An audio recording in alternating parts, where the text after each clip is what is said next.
it's late, but I think we're actually on this time, maybe. Yeah. If you can actually hear me, let me know. I am so sorry about that. I ended up having to reboot every router in the house. Oh boy. Did not expect this to be quite as much of a trial as it was. But we are here now to watch the Moon Kitty video, which is always nice. I will be doing that later. I've had a hectic 15 minutes. Oh, but it's echoing. Okay. Give me a minute.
Okay.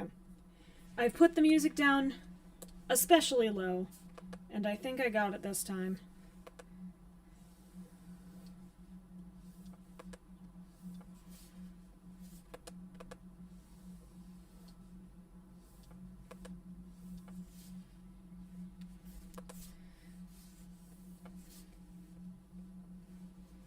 Hopefully, hopefully, hopefully. Maybe. I really hoping.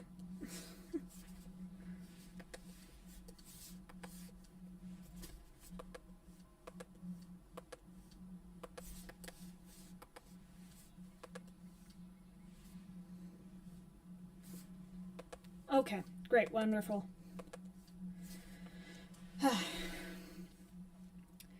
Thanks to OBS and internet killing me a little bit this morning, I ended up having to re-put in all of my Windows and audio files and such into it. So all of them are both not at the volume I usually keep them and not named correctly. So I've just been having bad stream luck today is what I'm getting at. Anyway, how is everyone doing today? Increase the mic volume a little bit. We can increase the mic volume a little bit.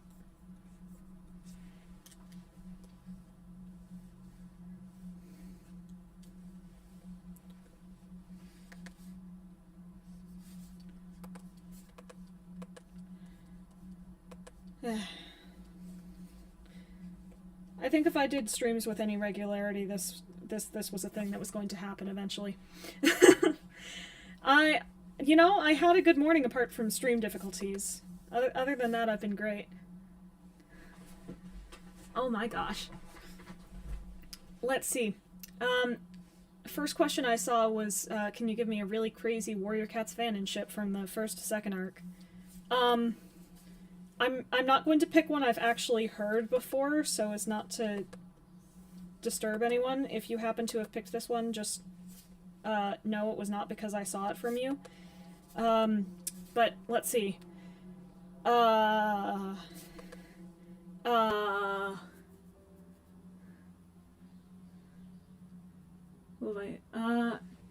know what? White Wing and Shrewpaw or Spiderleg. White Paw and Shrewpaw were definitely the best of friends, but later on it seemed like White Wing and Spiderleg were getting close as the lake approached, and then she ended up falling back behind both of them because she was left behind and Birchfall was there. So, I mean, that's how she got with Birchfall, but I think there could have been something between her and Shrewpaw or Spiderpaw before that. And, no, I still do not like Chestnut. Chestnut ruined my baby. I will never like Chestnut. It's not up for debate. They took the best starter in all of Pokemon and they made them that thing. Why would you do that, Pokemon? You're allowed to like Chestnut. That's not an actual issue.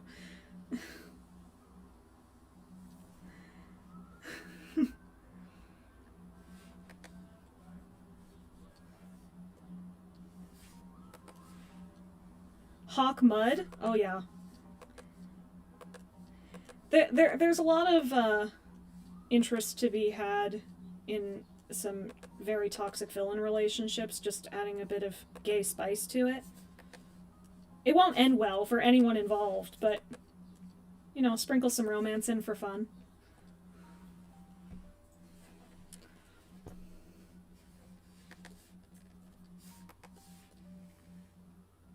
Chespin is heckin' adorable. Chespin is the best.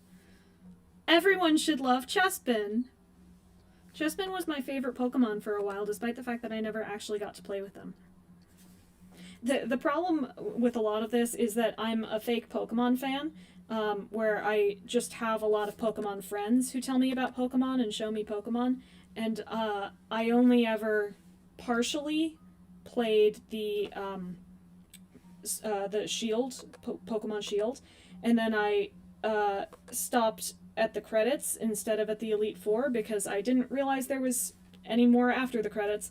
And then I actually played Pokemon Scarlet, which is my only completed Pokemon game, and I enjoyed it. I enjoyed it very much, and I got attached to my entire all-grass type team in that. But, like, because of that, I've never actually gotten to play with Chespin. I liked them from the moment I saw them, and I thought that was peak Pokemon design. I have been streaming for, let's see, 10-ish minutes. So that's how long I've been drawing this, more or less. But most of this morning has been taken up with stream and internet difficulties rather than actual drawing. The whole sketch that's on here already, preparation. Yeah, the thing about Warriors, I have a bias in that I don't tend to go for romance in general. I don't go out of my way to choose ships. And it's a rare romance in any media that I find entertaining. But Warriors is especially bad at this because they don't even have friendships from which relationships could be built. They go all in on their very, very shallow romances that often have toxic elements, and it's not good.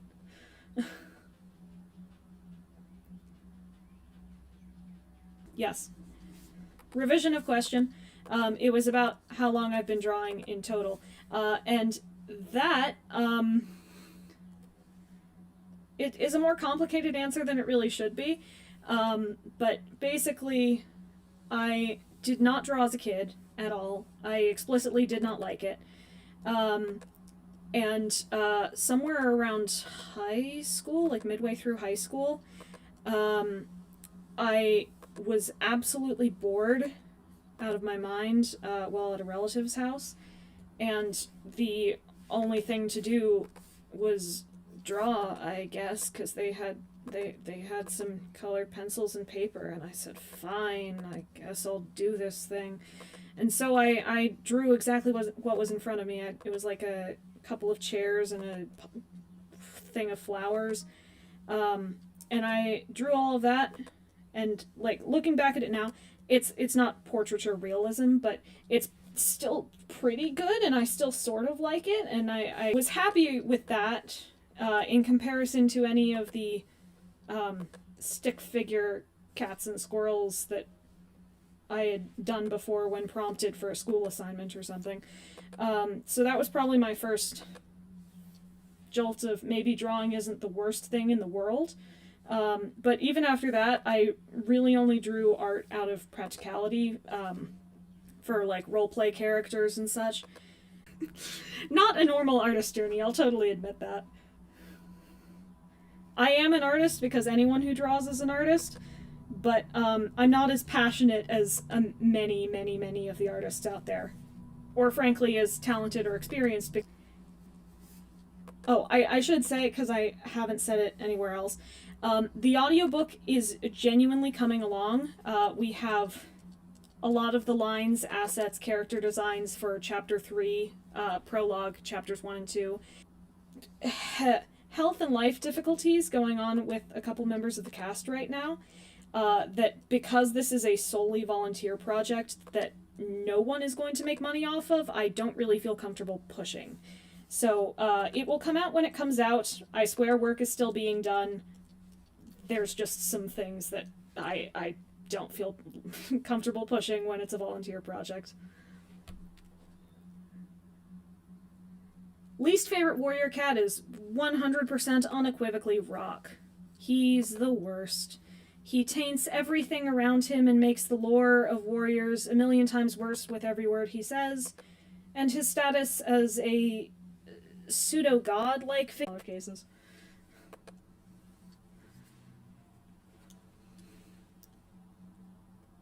Also, we might be lagging. Who's to say? Out of book, one author headcanon said that maybe they became mates in StarClan, a place that only one of them even went to. So, Fallen Leaves is still in the Tuttle, buddy boy. They're not becoming mates in StarClan.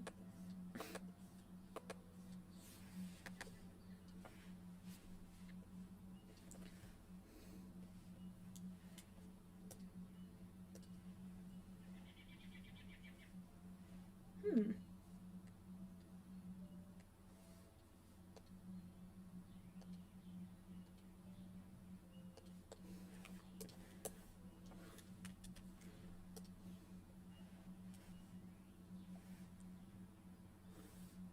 Preemptively clear all of that out. Yeah. Back up here. Great. Lovely.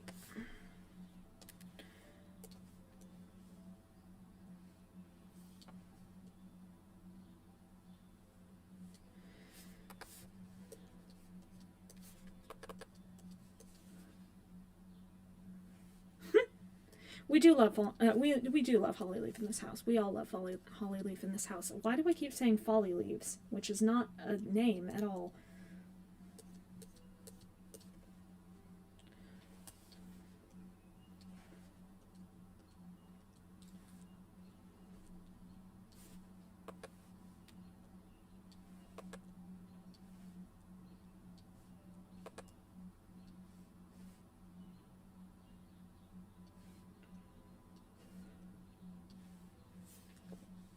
Okay.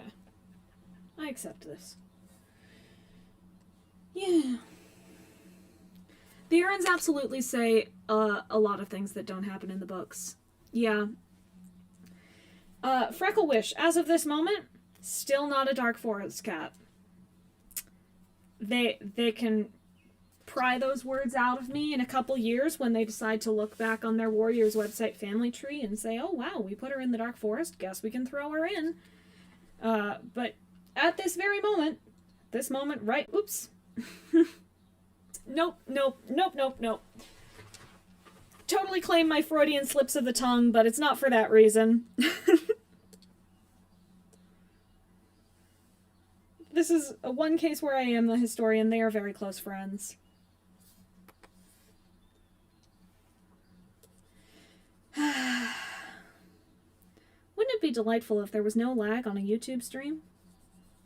Wouldn't it be delightful if the internet could work for me for 5 minutes today?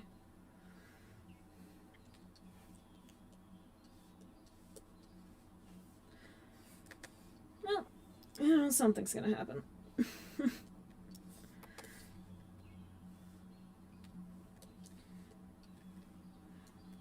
Oh, and someone asked opinion on Houndleap. Well, in canon, he's a Dark Forest cat who appears for 2 instances ever, and is extremely generic evil guy in both cases. In my world, I gave him very slightly more depth, on account of giving every Dark Forest cat more depth. He has a sister named Hollow Spirit, and they ended up both being outcast a little bit because of their slightly unsettling appearances, but Hollow Spirit more so. She had white eyes, which is not a normal thing in cats, and also probably doesn't look that great. Basically they ended up being really protective siblings for each other, and it got them into the Dark Forest, is the long and short of it. Not all of my Dark Forest backstories are that great. Some of them were just, you need a backstory, and I mostly want you to have a key relationship here for me to work off of.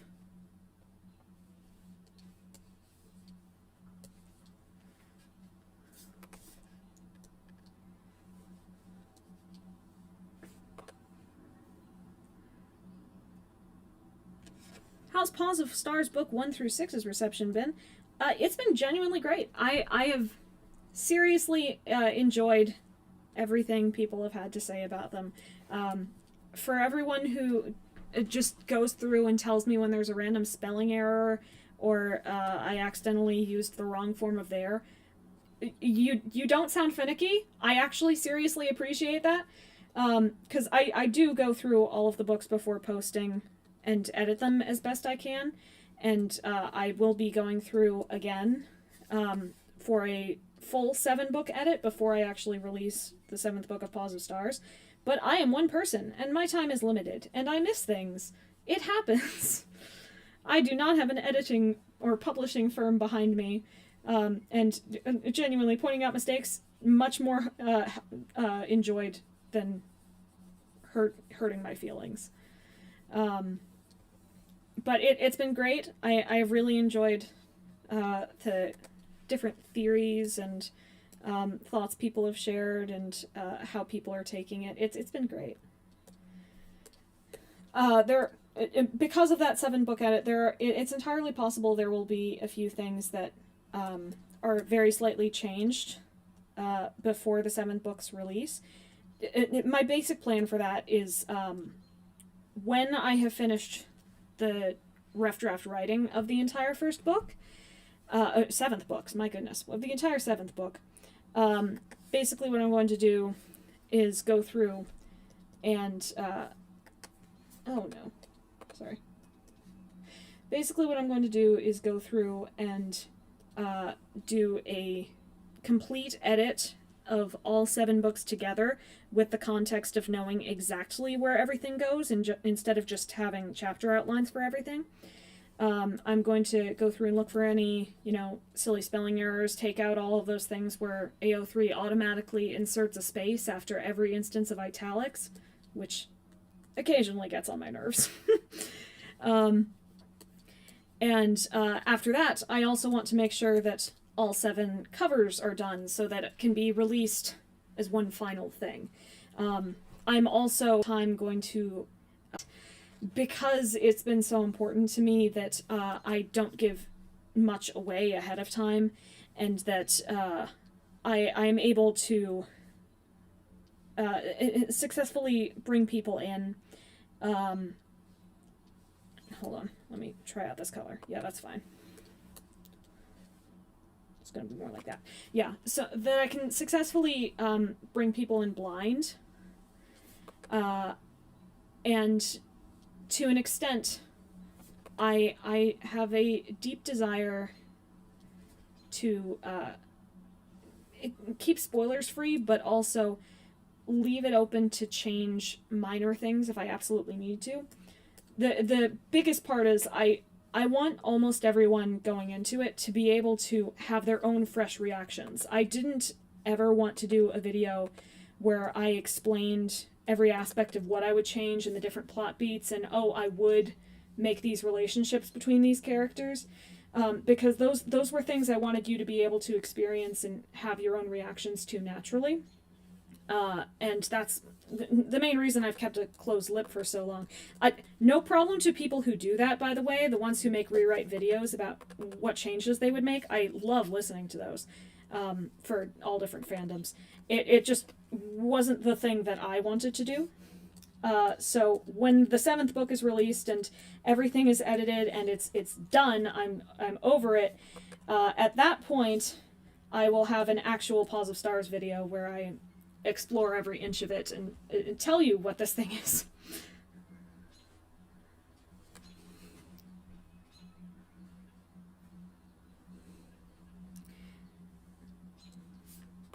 I will say, a lot of people, especially who are reading the first book, not exclusively, but especially who are reading the first book in the moment, will make a completely expected by me comment that it is very close to the original.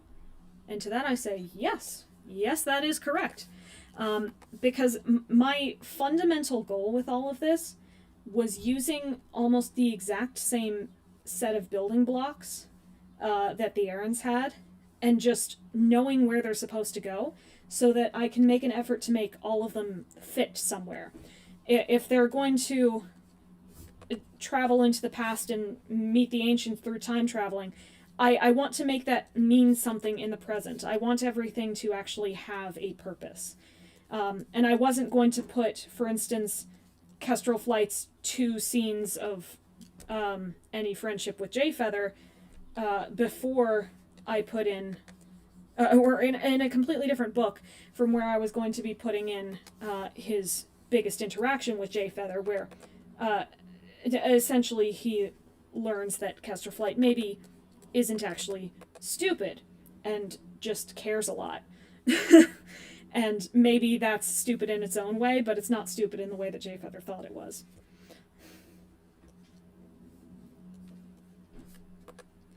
Oh, side note to that, For anyone who happens to have read Tempest Rift, the Winkland story that I put out with artists Peta, and Lupa for the 20th Warriors anniversary, that story does not make Paws of Stars canon in it. I wanted it to be freestanding, so it does go off of what was true in Power of Three, instead of working off of what would have been true at that equivalent place in Paws of Stars. However, Tempest Rift is more or less canon to Paws of Stars. It does go in that direction. On account of the fact that some of the relationships in there, definitely the family tree type stuff, and some of the internal clan conflicts may be reflections of what's going on in a lot of clans with a lot of future trainees at this point.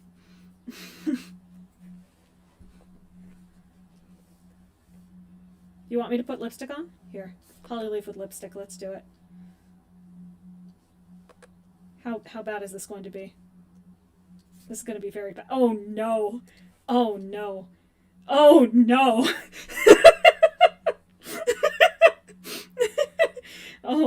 Oh, no. Hold on. We need to do this authentically. Oh, no. I'm going to take a screenshot of this and immediately delete it. Oh, that's very bad. I don't like that. Anyway, Hollyleaf is having a great time. She's not that type of girl. Hollyleaf with lipstick is something I do not ever need to see again. Anyway. This thing, it does scare me. Hollyleaf with lipstick. Bad choices that we have made. I say we. I did not make this choice alone. You bear some ill will. You caused me to do this. You put it in the chat.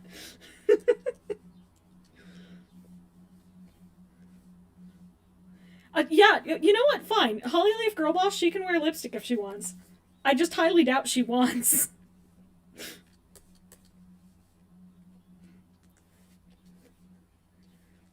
A lot of her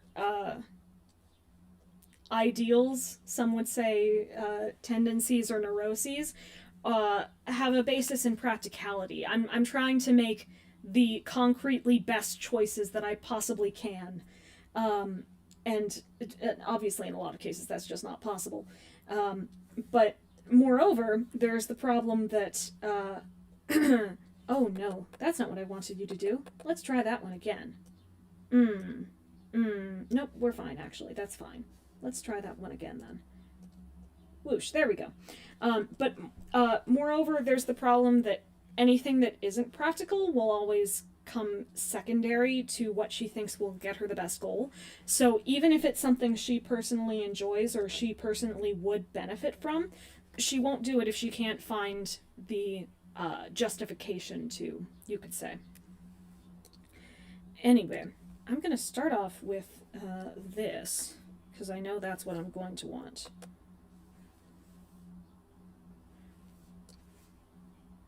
This, yes, okay. Sort of. Okay, let's change it then. Because it's going to start with this. I'm going to go here, here, here, and there. Okay. How's that? That's pretty good. I accept this as basic lighting. We'll make that better later. But this thing now. Let's go. Sunny, explain why Holly would never wear lipstick. Yeah, exactly.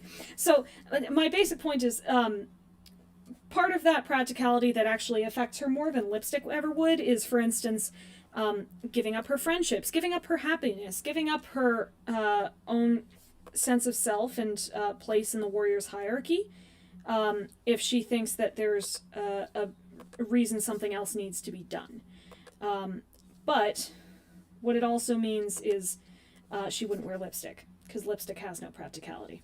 Lipstick is only for appearances if what you're trying to appear to be is classically feminine. And that's not really Holly's thing.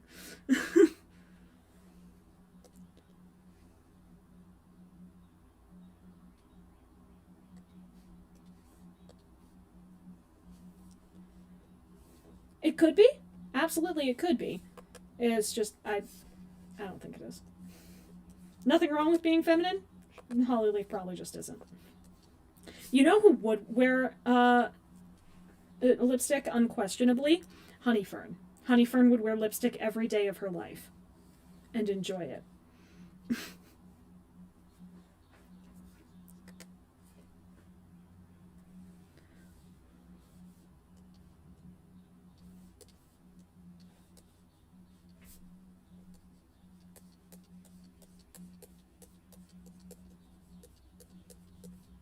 Thank you. I quite enjoy my characterization of Hollyleaf. Now, the honest part of it is, the Hollyleaf I've written into Paws of Stars is basically who I always saw her to be. From reading the original books, I was already thinking of her this way, and it was just a matter of convincing people and then just writing it myself that this is who she is and why she is, because so much of it wasn't known at the time and therefore wasn't written into the books. But yeah, Hollyleaf was very important to me, and we ended up growing up together as people, and I developed a strong attachment to her. I don't kin Hollyleaf. But I do care about her. Okay, yeah, you know what? Fine. One day when I have the freedom, I'm just going to do a 5-minute live stream where I take out a bunch of cats and give them a lipstick and see how bad it is. Let's rate the cats with lipstick.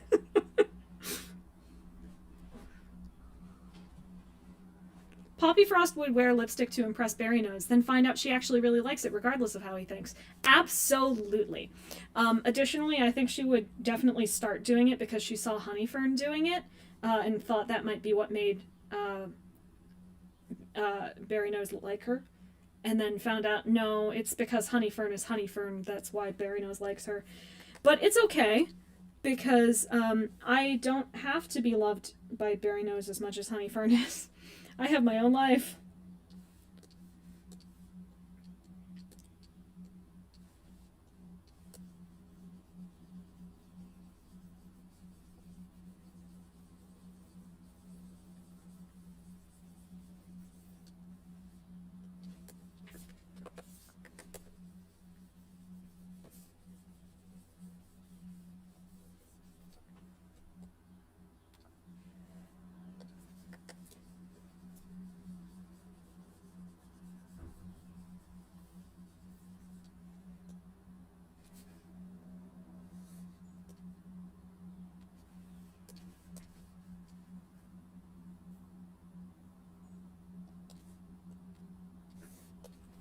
I'm going to bring these down a little more.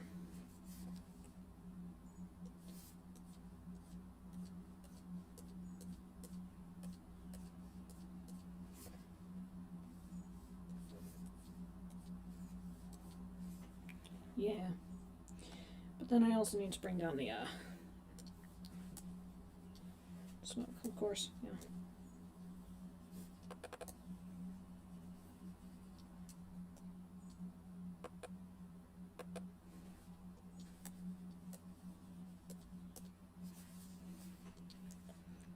Whoosh, bang, whoosh, bang.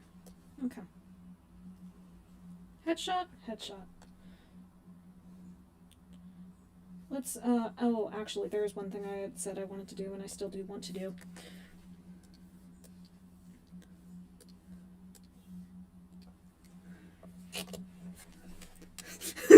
Silverstream would totally make makeup vids on YouTube. I don't think they'd be very good, but she would.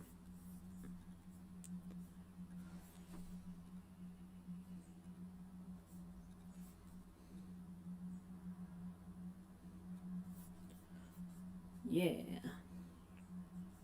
That's acceptable. Except I actually want to change the color a little bit.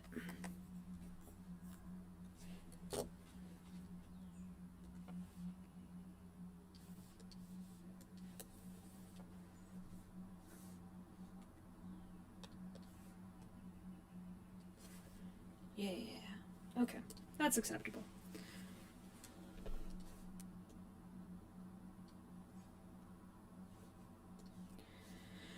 I'm gonna call portrait done.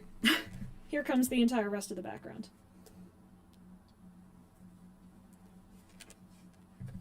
Unserious prediction for a Starless clan? Oh boy. I think, since we haven't heard his reaction, Nightheart is going to greet Sunbeam with a prompt, "My darling, dearest Sunbeam!" Prance over to her with a haughty gallop, press his nose to her, and then immediately everyone in ThunderClan will say, "Half-clan relationships, we hate those now!" Banish them both, and then Sunbeam will realize how much she had to give up for Nightheart, go running home to her mom, and Nightheart will be left all alone as a loner, exactly like he wanted in the beginning. Woohoo! Now he has no Firestar expectations to live up to.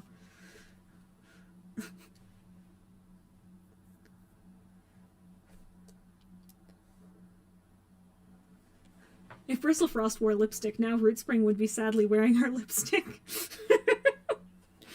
100%, yes. Yes. Okay. Now, here's a question. Do I start with... Let's see. Right here. Do I start with Mystery Cat A, Mystery Cat B, or the family? What do you wish me to begin with? A, B, or family? Which we can call C.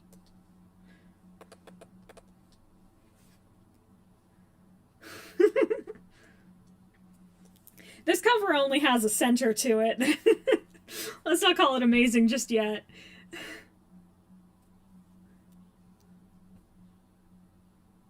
We got one vote for family. Sounds good. Family. Oh, family. Follow your heart. You know what? Following my heart says family. Also, hi, Detective Calico. I say family. Family good. Family cute. Everyone agrees. We're good. Family it is. Now I need to figure out the order of operations here. Okay. So I think X needs to go first. I don't know why I'm trying to hide it. It'll become very obvious very quickly who all of these people are. There we go. Anyway, time to start on the Squolf sketch. Let's pick this, tone that sketch down, and let's go. Okay, so you have little pointy ears. Oh, wait, why am I... No, I completely forgot the style in which I even do these. Ha ha ha. Never mind. Okay. Trying once again.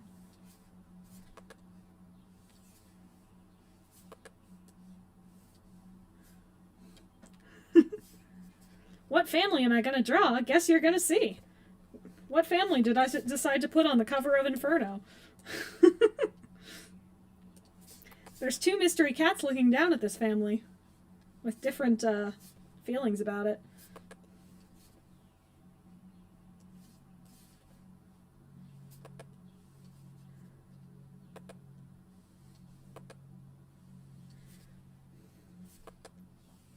Generally speaking, what I've done so far is that the cat in the portrait of a book will always be one that has a strong feeling about the scene or characters being depicted in the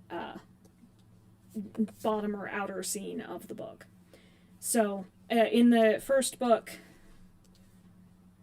right here, a lot of Jay Feather's turmoil about this, within the first book, was about how little he fit into the world of his clanmates and peers, and how isolated he felt from them forcefully, that he was being pushed into a destiny that the others didn't have to deal with. So the bottom to depict that is all of the other apprentices being together happily. And in the second book, Lionblaze feels very strongly that his training with Tiger Star and then Hawkfrost in the Dark Forest is only going to lead to good things. It's going to be great. It's going to be absolutely perfect. And that's actually the reason why all of these bottom characters don't have as much stylistic depiction, because a lot of it is being imagined in the character's foggy head. It's being put through their own perceptions. So, right now, in this exact book, this is something Hollyleaf feels very strongly about. And, well, I'm going to draw it.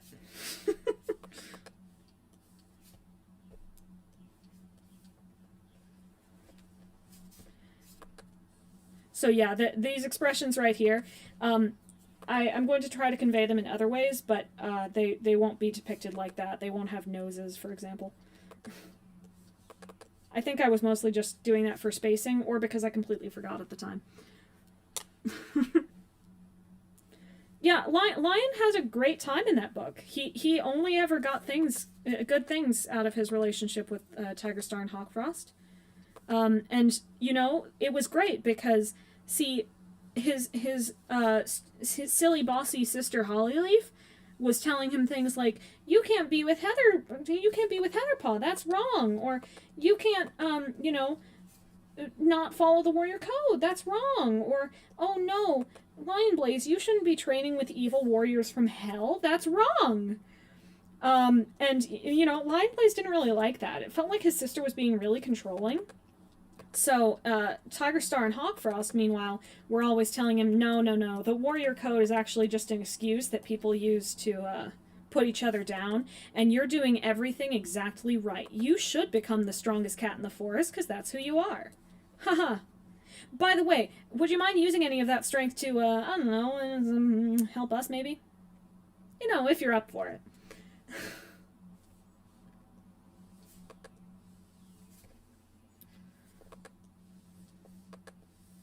Such good mentors they were. Always looking out for their people. Oh boy. One last question. How likely is it the author's reaction to Sunbeam going to ThunderClan at the end of Shadow? Like, the author's retcon Sunbeam going to ThunderClan at the end of Shadow, like how they retcon Mothwing wanting to help at the end of River? I think that depends entirely on whether or not the authors are actually told about the change. Because I'm fairly certain, can't guarantee this, but I'm fairly certain what happened at the end of River was that no one actually communicated to the authors what had happened in the previous book. This is a pretty common occurrence. They just fail to do that a lot. And there's so much to communicate that they can't do everything, and sometimes they opt to do not very important things. They opt to skip on very important things that they probably shouldn't have skipped on, and things happen. Things sure do happen. Very, very quickly. Is Lionblaze older than Jayfeather? Yes. Technically. Oh, wait, I shouldn't be doing that yet. Because, so in Leafpool's Wish, which I don't enjoy turning to as a source very often, but it is the only place where we saw their actual birth. So in Leafpool's Wish, we got to see the birth of the three in the middle of the woods, and we learned how it happened. The basics being Lionblaze was just way too big, and so he almost killed Leafpool trying to get out, and so Ghostly Yellowfang had to come down and help to make sure Squirrelflight could help Leafpool and that the mother and kits did not die. And then everything was absolutely fine then. And at the very end, the last cat to come through was Jayfeather, who was the runt of the litter, significantly smaller than his siblings. And he just came plopping out, and it was fine. But there were 3 kits, and eventually they realized he was blind, and it's okay. Things sure do happen in Warriors sometimes, yeah. When we can, we like to not acknowledge Leafpool's wish. But, like, there's a couple things it did. I maintain it's not the worst book in the series, because there are many contenders for that one.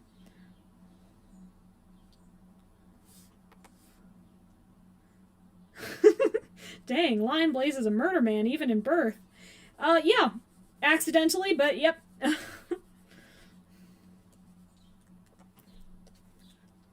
Oh, for the record, Hollyleaf was completely normal. Completely normal child. No problems with her birth. No, her problems actually came in the naming phase. Because, you know, Leafpool had a strong desire to name the kit Crow Kit. How much she loved and how little she thought about the consequences of naming your secret kits after their secret father. But then Squirrelflight said, hey, first of all, that seems like a silly thing if you're trying to keep these kits secret. And second of all, if I'm supposed to be the mother, can I please pick one of the names of my children? And she said, I guess so. And so we got Holly. Holly was the name.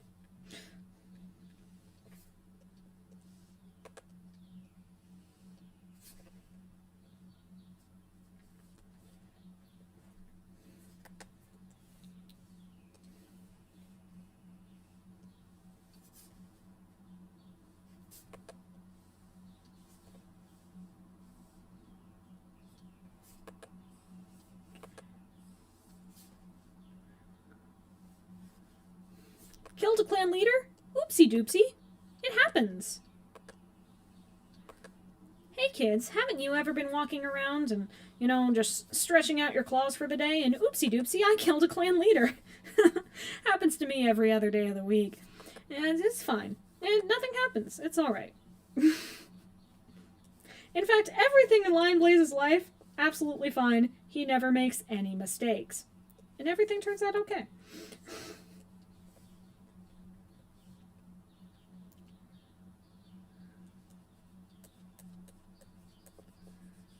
Lion Blaze might well be the king of accidental murder.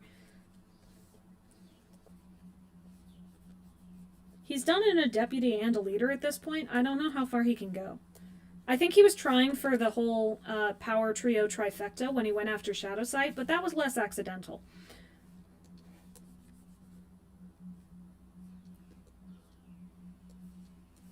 And it is just Hairstar. I mean, who would miss that guy? He didn't even come back evil like Bramblestar did. He's fine. Nope, not what I meant.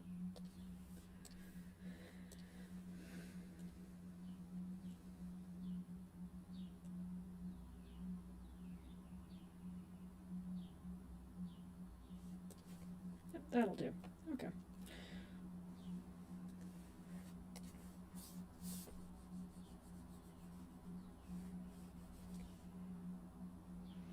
Okay. Whooshy dooshy. Okay. Now here's the finicky part, because I have to...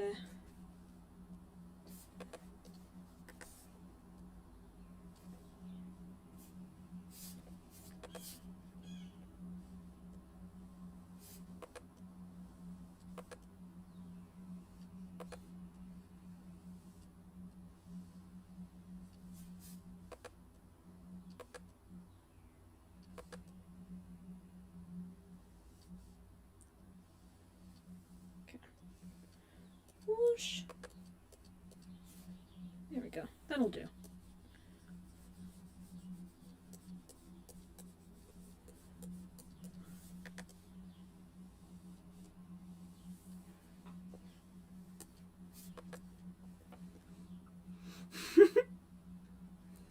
Hairstar doesn't even have parents. Well, not in my world.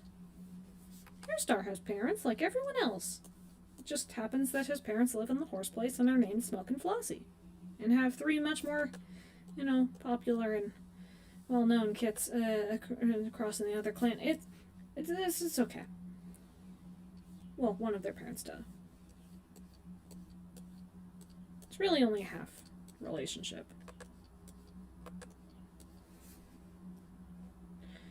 Yeah, you know what? Never mind. I don't like this at all.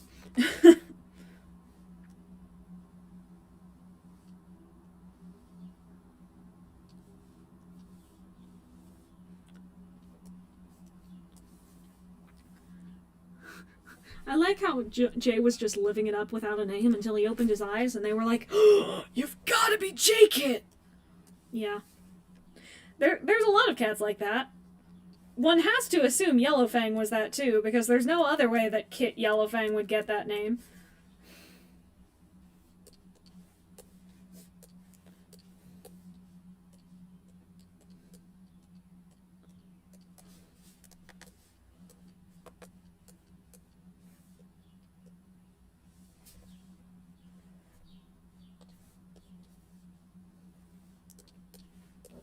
Let's tilt up a little more. Oh, no, not that.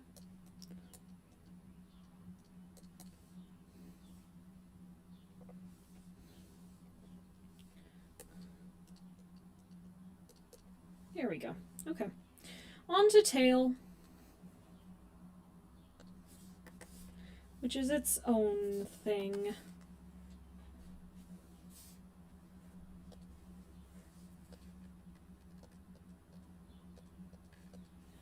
Oh, wait. Back leg first. Back leg important.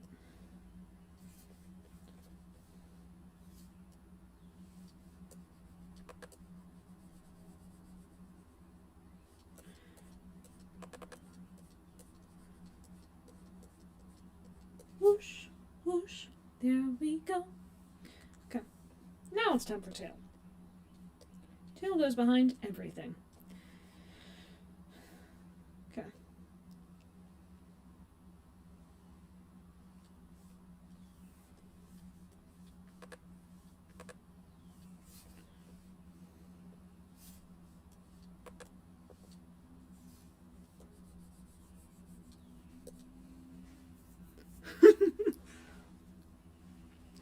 Yeah, you'll notice a lot of the first Dark names, if you're thinking back to how they were formed, really don't make any sense. And it's because in the first Dark they weren't really considering that. They had already established that like a large population of cats, relatively speaking, get their names changed when they become elders. So the idea of name changing was much more common and much more acceptable. So they probably just weren't thinking about it. Like, One Whisker? I guess he probably got that name when he was a warrior. I don't know.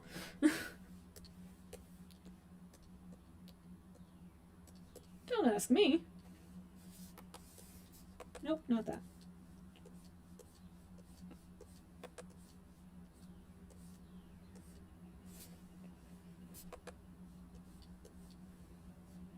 Okay. Squelftail? Squelftail. Squelftail is just fun. Okay. So that's a squelf. Did I shade anything? No, but I did outline stuff. Do I need to outline stuff? Yeah, I do need to outline stuff.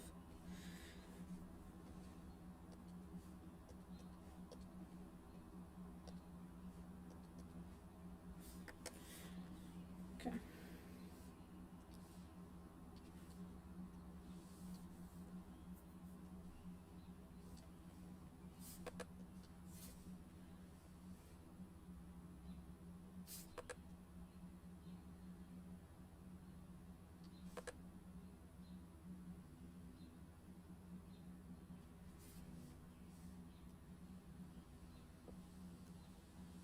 Whoosh. Okay. Let's do it back here too, just to make sure. Okay. And this. And while I'm at it, I'll fix her cheek fluff.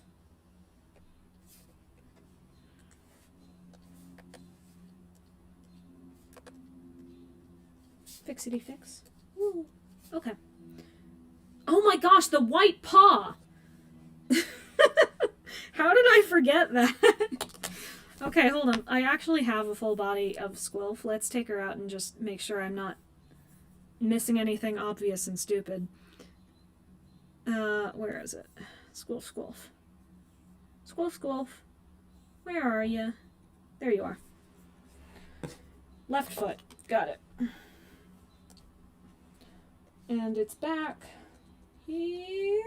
Here. Yep. And it goes up to ankle-ish. Not with that brush. There we go.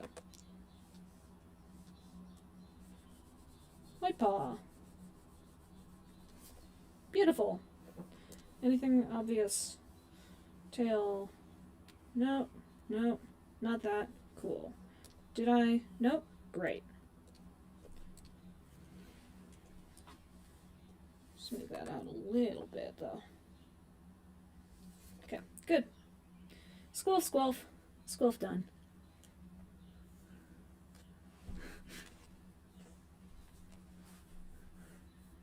I wish we had more name changing from Apprentice to Warrior or Warrior to Elder. Nothing like Lost Face, but if they've done something awesome, it'd be cool if it was more reflected. Yeah, I agree. I think that part is mostly done for marketing consistency. It's useful to have the same name for everything.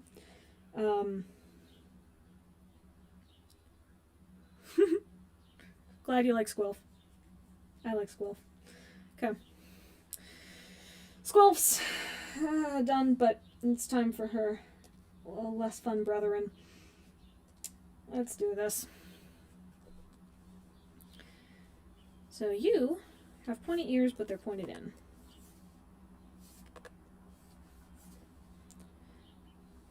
Pointy round ears. Pointed in. How pointy? Like rounded pointy, okay.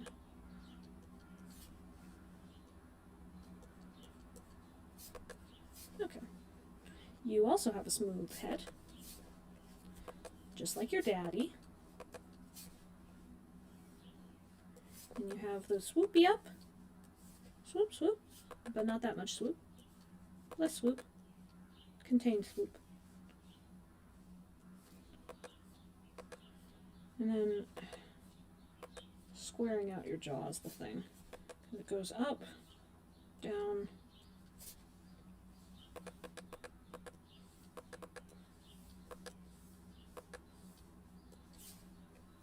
It's this part of your facial structure that ended up inspiring Holly because I wanted it to be another red herring thing. The squaring up of the jaw and doing the multi-swoops, that's a Brambleclaw-ism.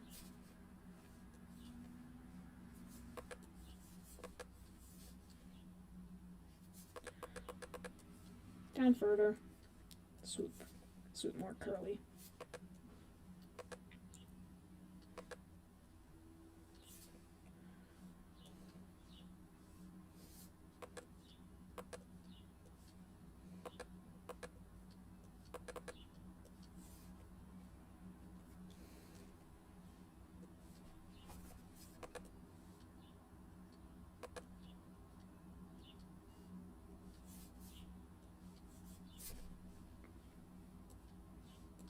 That's what I intended? Yeah.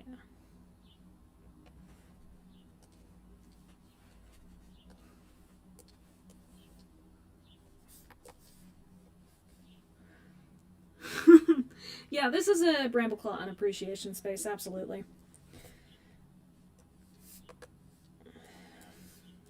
I will say, though, I did my best to make him tolerable.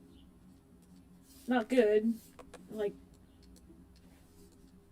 I don't think by the end of New Prophecy he's ever going to be good.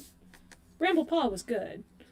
But, you know, owning up to his mistakes and recognizing the tendencies that led him to where he is, that's progress. I do prefer that ultimate approach to just throwing characters in the garbage bin because they were horrible people in canon. If I'm rewriting them anyway, I don't just want to keep writing them being horrible people because it would make me sad to write about them that whole time.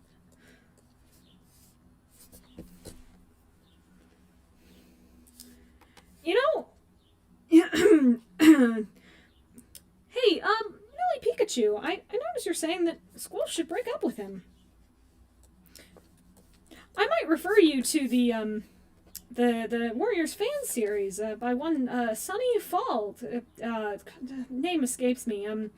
Paws of Stars, maybe? I don't know. I heard they might do it in there.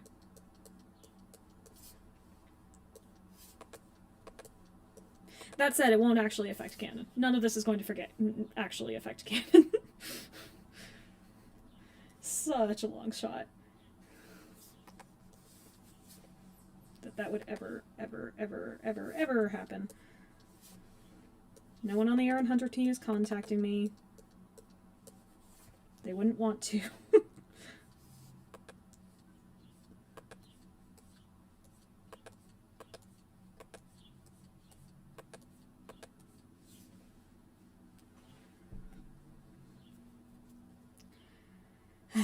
Yeah, literally, once upon a time, Bramblepaw was a great character. Bramblepaw, The Prophecies Begin, great guy. What a lovely character. I'm so happy to have known him.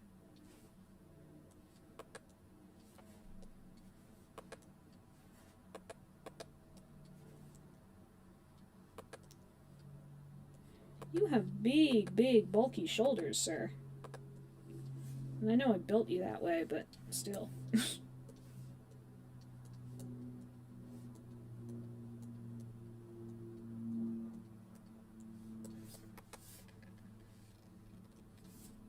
Oh, well, okay.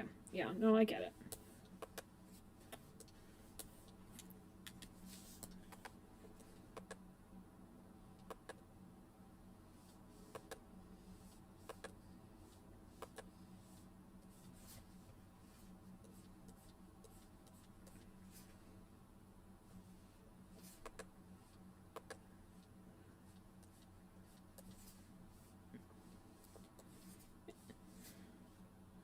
I don't want to say she would actually do this, but maybe School fell for the muscle and that's it. Because that's kind of all he has going for him. He doesn't have brains or wits or emotional control. What Pokemon is Hollyleaf, in my expert opinion, of course? I'm an expert opinion in Hollyleaf, but not in Pokemon.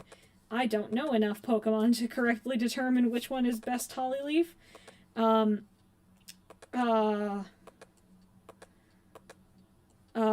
think Pangoro could be Lion Blaze, but I'm also sure there are better options. I just like the big bulky is good at killing you because of size instead of any actual skill in fighting is very Lion Blaze.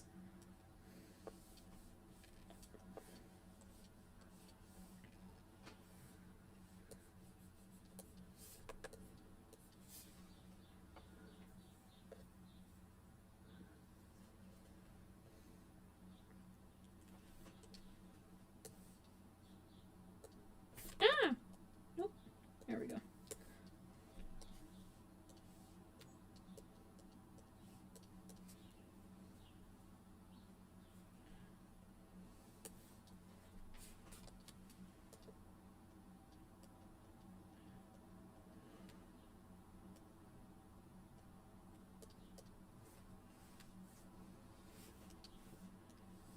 Trying to figure out how to make this actually work.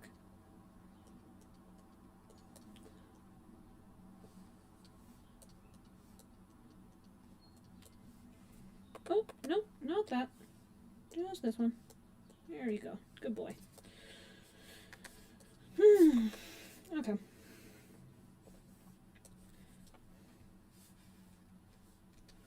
Nope. There we go. Okay.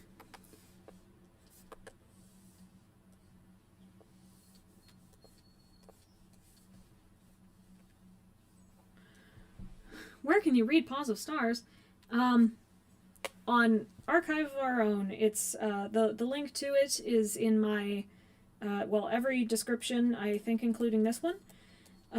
It's also on the About section of my channel, and also I found out that if you just search Paws of Stars by itself on Google now, it's the first result, so shockingly not that hard to find.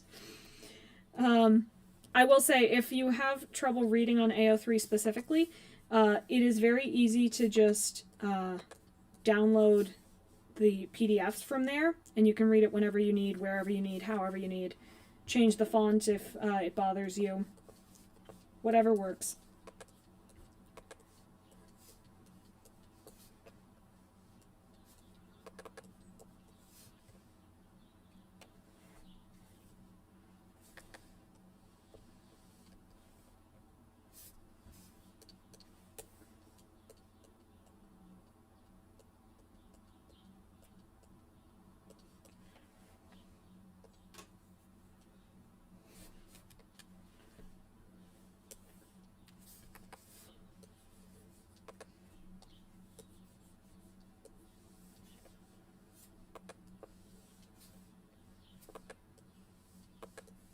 Whoosh, whoosh.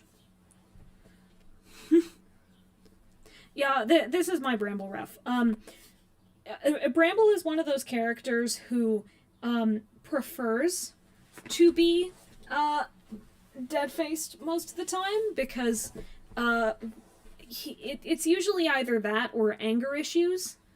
And, you know, dead-faced is preferable.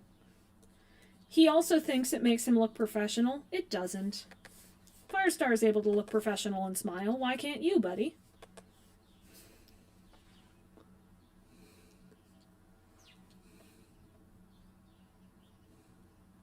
Do I agree with the medicine cat code?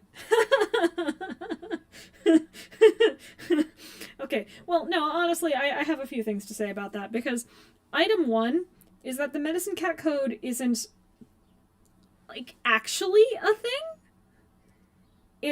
It's a thing from Mothwing's time, like that one rule that you can't have mates or kids is, but it's not written anywhere. We sort of made that up. As a fandom. And, there are pieces of it that I think are great. Like, cross borders to transcend the borders between clan and clan and protect all cats equally, even at the cost of your life. That'd be great. If anyone ever followed through on it, that sure would be delightful. Except it's no. That's not true. Yes, Sunny is reading chat intermittently. She's just taking too long to answer each question, and also is spending most of her time looking at her drawing. But Sunny is reading chat, and Sunny sees you.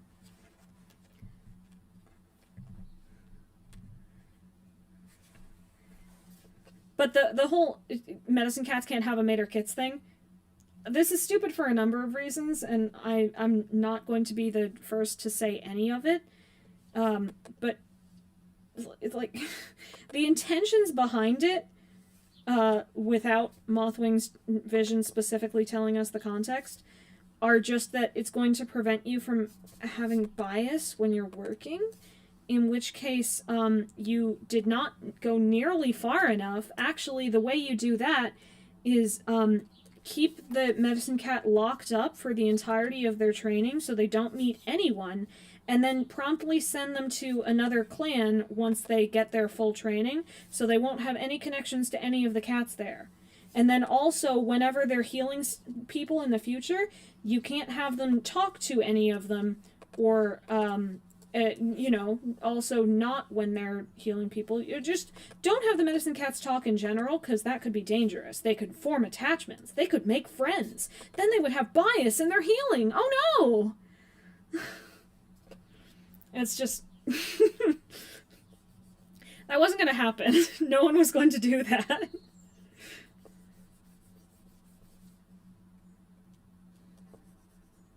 How dare I indeed? How absolute dare I focus on drawing instead of chat? That is why I am here. If I was not planning to read the chat, I should have been just drawing in silence in my room.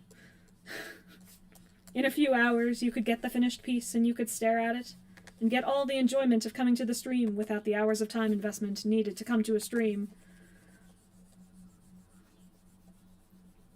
Oh, that's true. The medicine cat rule also assumes that medicine cats are the only ones who shouldn't be biased.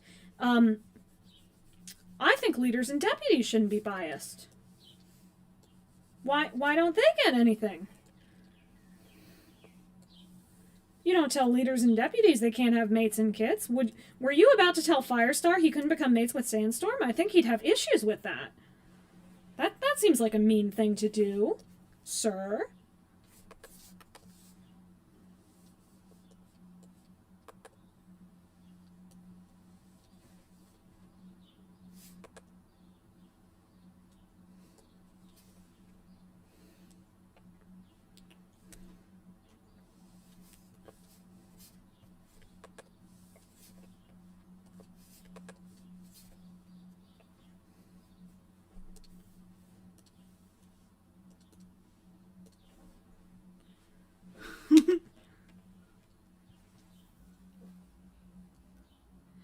Yeah, silence is kind of scary, though. I apologize for that. Warrior, you know what? I'm loving all of these suggestions. Normal warriors, they too are biased. And they, you know what? I have a grand idea. We're going to eliminate all bias from every warrior cat. Lock each of them up in their own solitary container without any access to the outside world, and no more fights will ever happen. No more bias happens. Everyone's allowed to be secret mates with whoever they choose because no one gets to tell each other anything. And accidentally, you've created cat internet with much less communication. Fall in love with the cats three doors down from you without ever being able to talk to them again. And all of you will die alone. Now all bias is eliminated from our society. Isn't this great?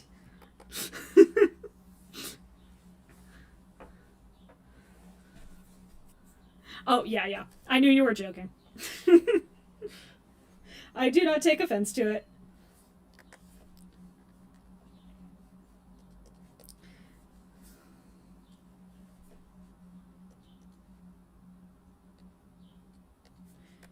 In this case, I think I would actually like to do a clipping mask for this one, because that seems much more useful in this scenario.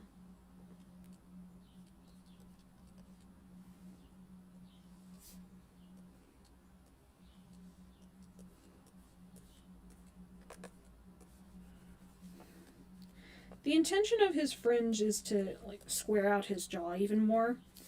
I want him to look like a brick. Brambleclaw is not the sort of kitty who functions. Maybe he would look different as Bramblepaw. I've never actually drawn Bramblepaw. But Brambleclaw's kind of... He's kind of a brick. He's intentionally kind of a brick. That's all he thinks he can be.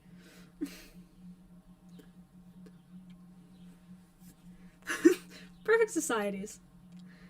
They have to learn about each other by wiki descriptions.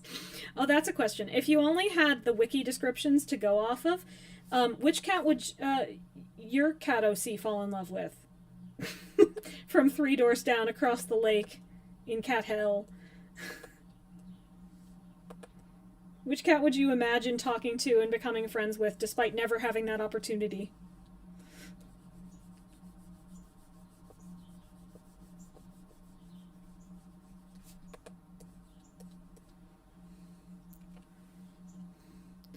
Bramblepaw could be soft. I could imagine this fringe being repurposed for Bramblepaw to be something actually nice.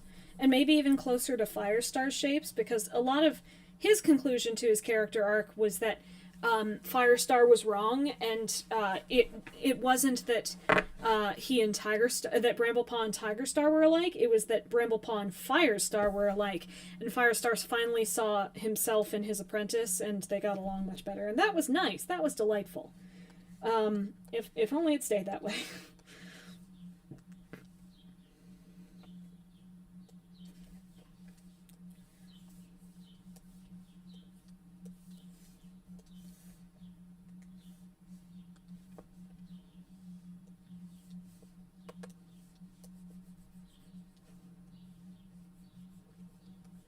Eventually I'm going to need to figure out how to layer this with Squilf. But, you You know what I should pull out? I should pull out the Trip Through Time image of Dawn, because I remember drawing him full body in that. Yes, yes. Here we go. You had some tabby stripes, sir. Let's pull you over to the side. Nope, not that, not that. Don't super love the art anymore. Paw. Paw. You have very symmetrical markings, sir. That's definitely a mix of your blocking, your blockiness. Okay. And you have tiger stripes, haha, that go like this.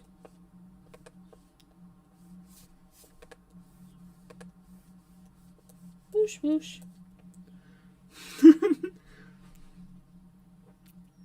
Oh, we got some lovely answers. Going by wiki descriptions, probably Brambleclaw. It might not actually be called Fringe. I'm calling it Fringe as if that's what it's called. Fringe is actually like little tufts of something that are hanging off of something else. So I'm imagining this part to be the fringe. Like the fringe off his cheeks. Blocky fringe. But I don't know that to be true. It's probably not true. This paw isn't even. I'm gonna fix that, because I don't love that. Yeah. Okay. So that's a bramble. How about Bramblehead? Bramblehead has brown dark too. This, oh. You were supposed to add a new layer there, sir. Not just to draw on top of the same layer. Clip Studio Paint is apparently a sir now. This is how that works.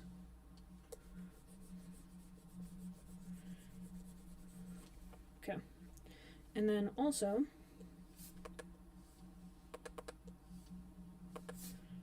how far down does it go? Oh, and it curves this way. Okay.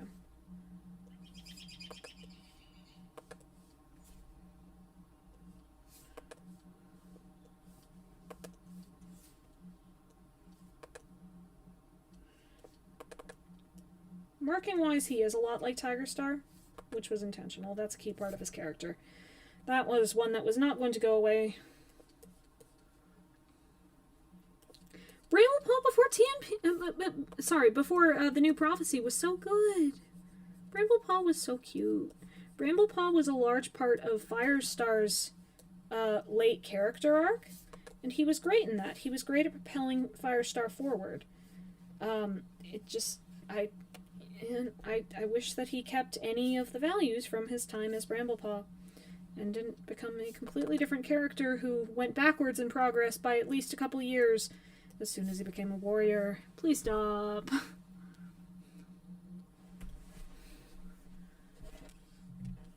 Random medicine cat? Pebbleheart.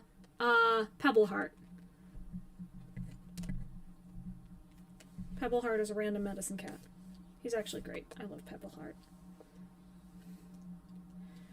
For a person on my Discord server, I recently went through and made a short list of my favorite medicine cats because Jayfeather is the only one who's actually in my top 10, so he just... top 10 characters, so he just wins by default. But other than that, it turns out my short list has one medicine cat from each clan that's not Sky Clan, and also one more extra ThunderClan cat. ThunderClan medicine cat. Which was fun to recognize. I don't think I actually talked about that, but it was fun to see in the end. Anyway, this is also Brambleclaw. I think I'm going to need to put the body behind Squirrelflight and the head in front. We're gonna see. We're gonna see, yeah. Because this whole thing is going to be Brambleback. That's how that works. Brambleback, yes.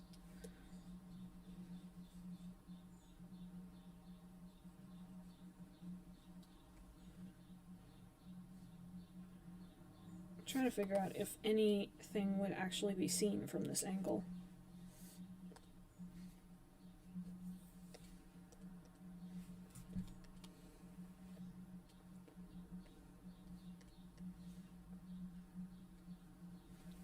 Ah, yes, yes, yes. I'm actually liking this. Okay.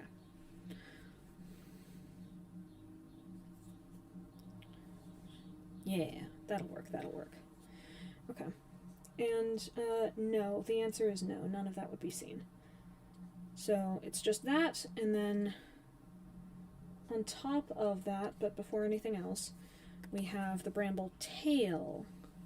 So you're actually the darkest of them. You should be even darker. Whoosh, whoosh. Down, down. Even bug. There we go. Okay. So a little darker, but not quite as much, will be this. Okay. And this is going to be the bramble tail. And gosh darn it, not with that brush.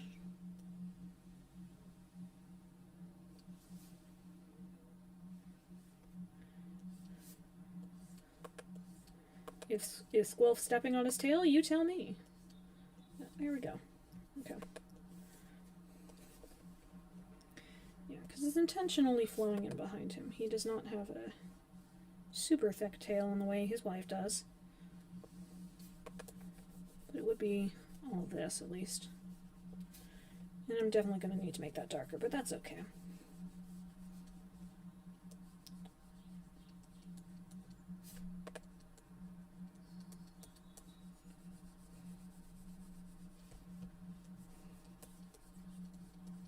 Whoosh, whoosh.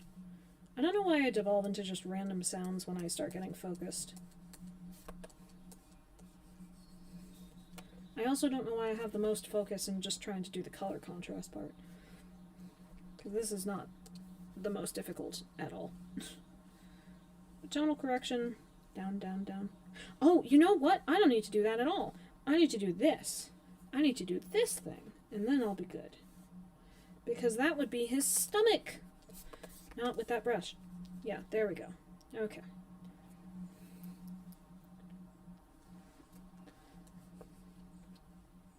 Yeah, okay.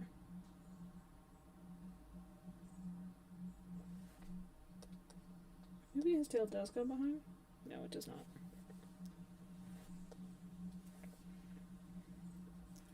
What's your tail like, sir? Oh, you have tabby stripes on it. Okay.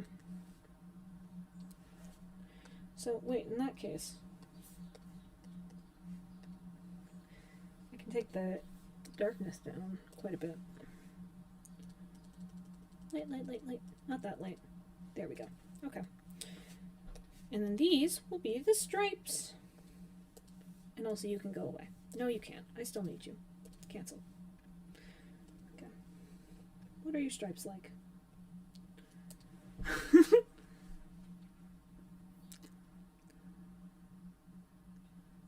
Just on looks alone, do you think the fandom would like a chimera? Did I spell it wrong? Cat in the series? I don't think there's ever been one in canon. Potentially?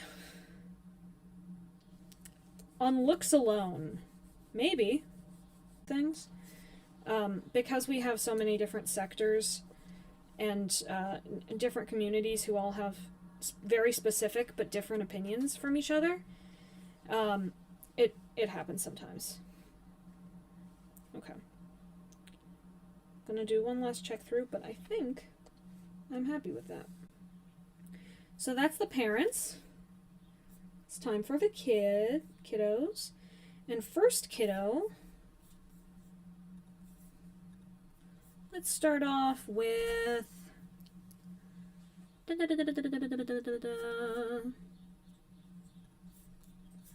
put you over here. And we can start with you. Oh, but this doesn't work because I've changed your design since then. Well, we'll keep it over here for now then.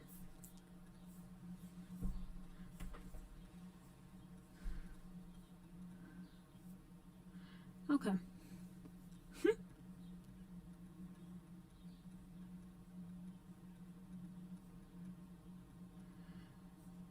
It might have frozen, yeah.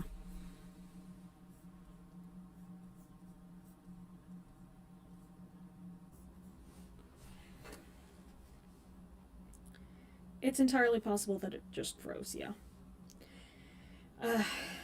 I wish I had better control over this. I really wish I had better control over this.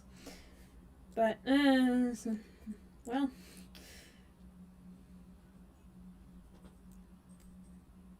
Stream froze. Gonna see if it comes back.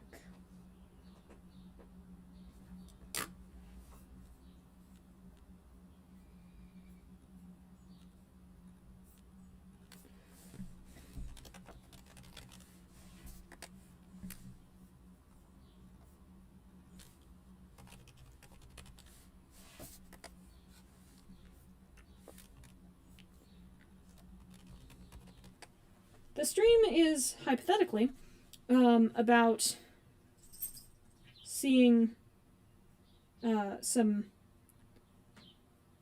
little kitty cats come together on this cover. In reality, it appears to be more about YouTube wishing to shower me with stream difficulties. Paws of Stars... Oh yes, this is Holly. But Paws of Stars is a 7-book rewrite series of the Power of Three and Omen of the Stars arcs, written by one Sunnyfall, that is mostly, though not completely, done. The 7th book will be coming out at some point, and I'm writing it, but I don't like releasing release dates before I'm absolutely sure that I can make it. Just, you know, in case anything wild and obnoxious comes up, I'll have some wiggle room. But I promise I am constantly working on it, and it will be out. In the meantime, though, the first 6 books are there, and they're all free to read on archiveofourown.com. Or if you just search up Paws of Stars in Google.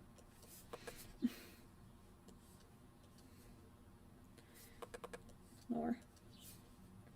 Yeah.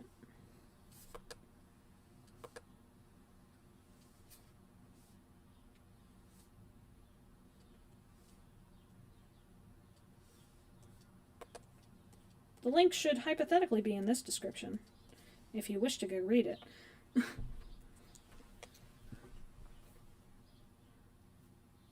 Oh, and goodbye.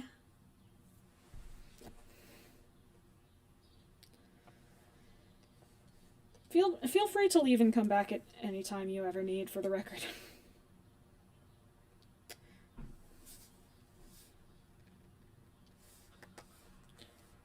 I do not feel offended.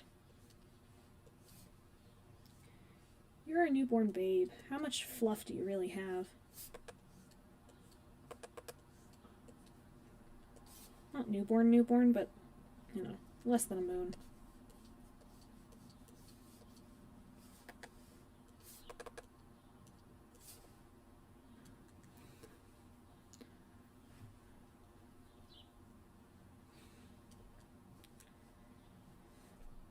Okay.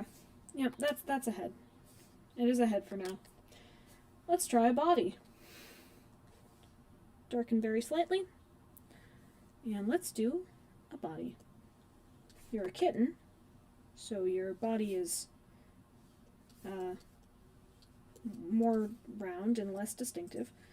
But we are gonna close that up a little bit because you're supposed to be the runt. What did your tail look like, at least? You had a long, thin tail. Got it. More like Daddy Crowfeather. Wow.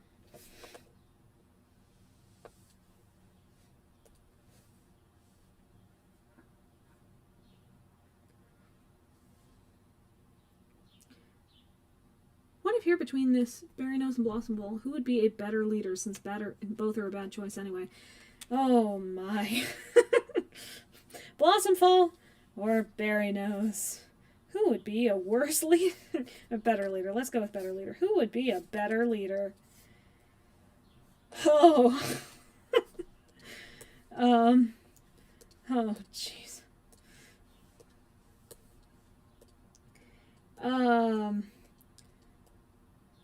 I think, well, Blossomfall would put herself too much into clan politics. At this point, she's one of the conservatives. But Berry Nose wouldn't care about anything that doesn't concern him.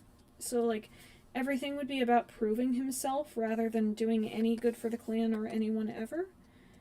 And that's not great. That's really not great, is what I think. I am the authority on this. I shouldn't have done that. I shouldn't have included that at all, actually. I should have done something else. I should have done this.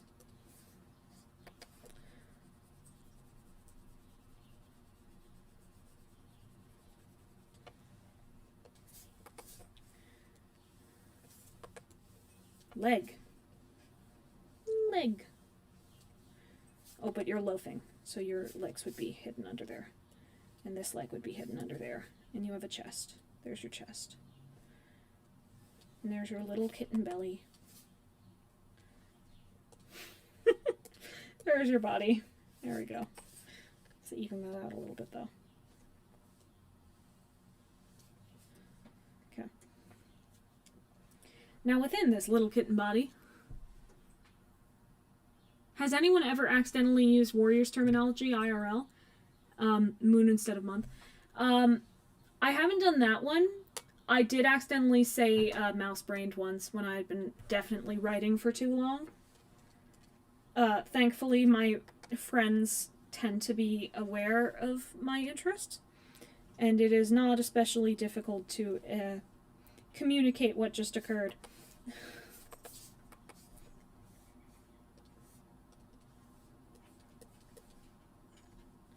And you have a stripe down your back, don't you? I think so. You know where I can look for that? I can look for that right here. You do not have a stripe down your back. Sounds good. You have stripes on your ears, which is irrelevant because I'm not doing the head right now. Yeah, so you have stripe around your neck, and then you have... Oh, all of your other stripes are relative to your back. So, let's do this part first, then.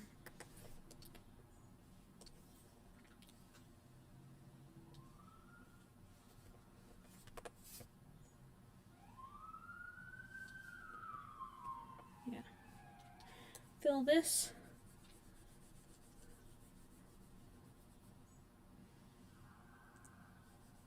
Shockingly, harebrained tends to be on my mind more than mousebrained ever is. I don't know why. I don't use harebrained nearly as much for anything. Like when writing, not when speaking in daily life. I don't use either speaking in daily life. But it happens on occasion.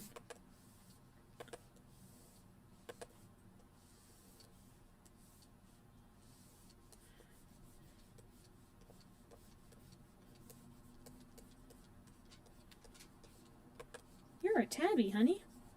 Very tabby.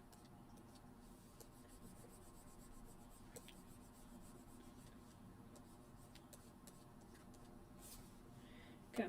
Now, what are your back... Oh, nope, wrong one. Okay. You have two, and then one comes down here.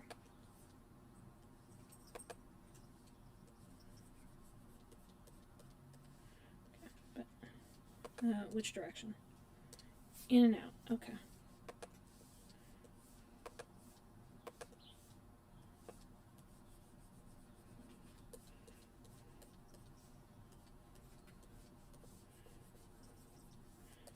Baby infant. Okay.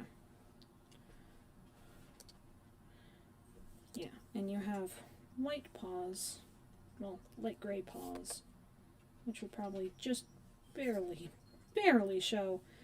But you know what would show? Big old white chest. You have a big old white chest.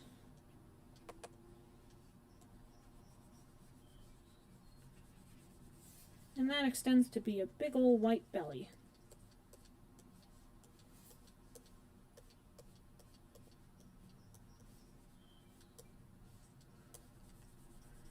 Like your mommy leaf pool. Honestly, I think Hollyleaf is obviously the one that ends up looking like Crowfeather because black is very much like dark gray. But Jayfeather has the most straight combined traits from each of his parents in my iteration. Loafing Jay-Kit. See, many cats can loaf with relaxation or contentment. Jay loafs with grumpiness and anger. Eventually, I'm also going to give him a tail so that he can actually sit there properly. But For now, he's just having a bad time. Okay, so starting with you, you have a little swoopy, and then a swoopy, and we go up in the middle, just like Daddy Crowfeather. Well, the nose bridge thing is like Daddy Crowfeather, but this whole thing is like Leaf Pool, very much like Leaf Pool. It's so very Leaf Pool. If you had been related to, or hypothetically related to anyone but Squirrel Flight J-Kit, there might have been extra questions, because at least this way people can say, oh, maybe you look more like Leaf Pool because you're also from Firestar's line, just like Leaf Pool is, and we just happen to end up with a similar collection of traits. Thankfully, no one ever, studies genetics in the world of warriors, so we're okay there.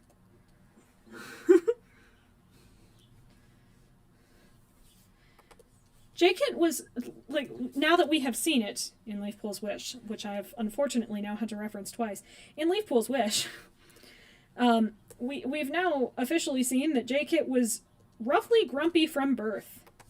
That he just always hated how everyone thought about and treated him, because he could see it immediately, and he was smarter than everyone else, and he just knew that.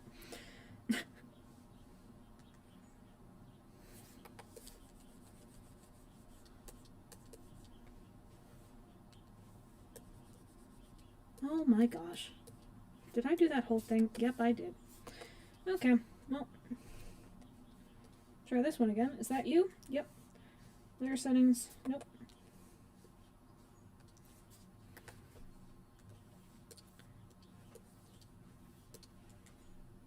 I knew that looked wrong. There we go. And up here, we can do this thing.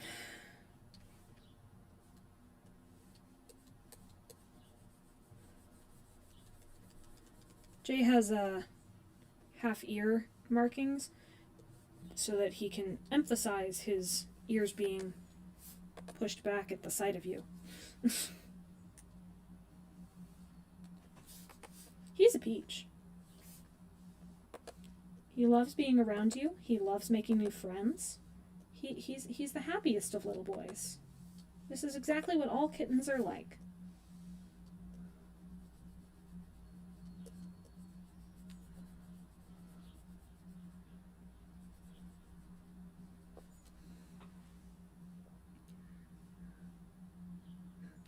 Cinderheart does also exist. You're absolutely right.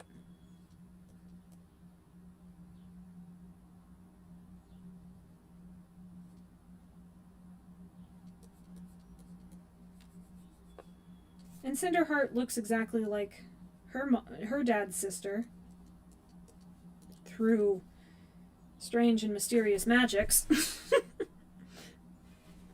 Okay, time for tail.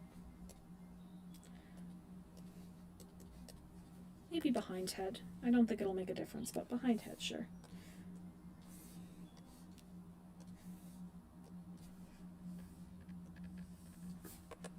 Oh, nope, not there. This one.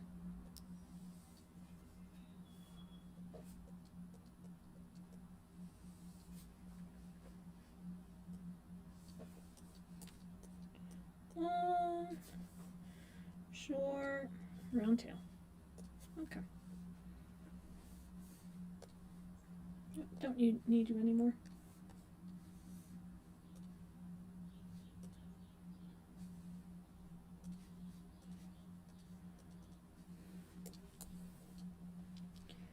Okay.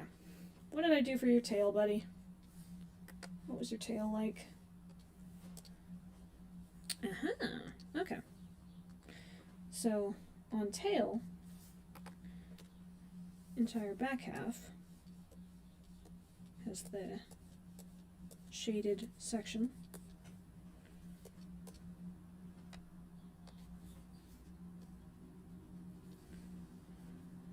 And we also get stripies, which go thin, but consistent, thick but consistent. Thick later, thin, Thick, thin, thick.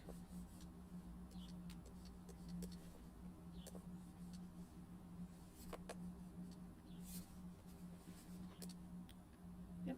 Oh, but that's a not that sort of thick. Yep. Okay. So there's a J-kit. Grumpy little man.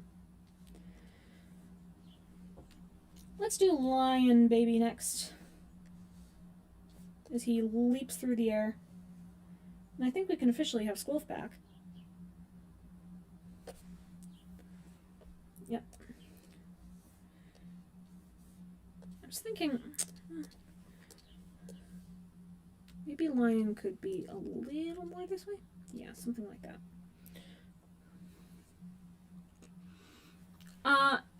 The drawing program is Clip Studio Paint, and I do not believe it is available on an iPad, but I might be incorrect about that.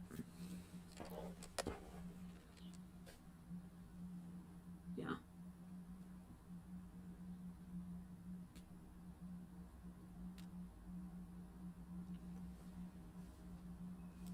Genetics in Warrior Cats do not work like genetics in real-world cats.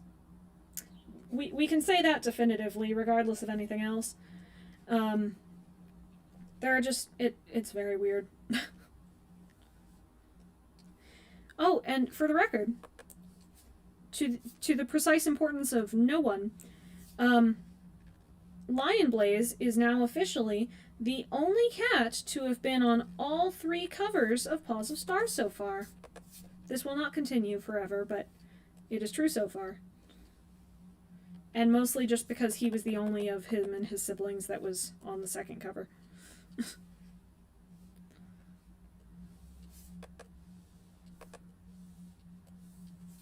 I don't know why I even did that, considering I was gonna go over it, but yeah, fine.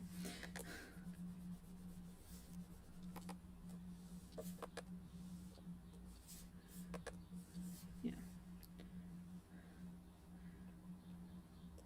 Because they're not actually going to have these expressions, I like their ears and body language to be doing as much of the expressing as possible. Can't do everything, obviously, but you can do some stuff. Ursula taught us a great deal about body language and its utility. She was a role model for us all. Great advice she gave.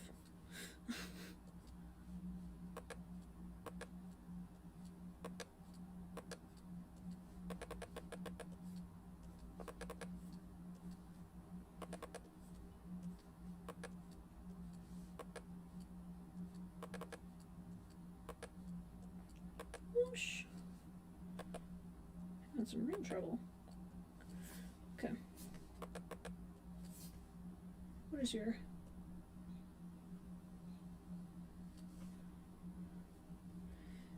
yeah. Whoosh, you say. Okay.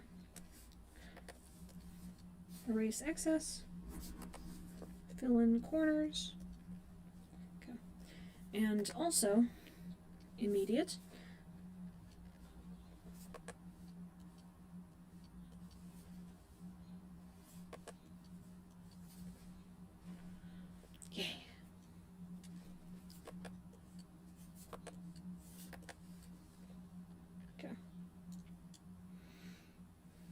Except I think I would like to move this thing back.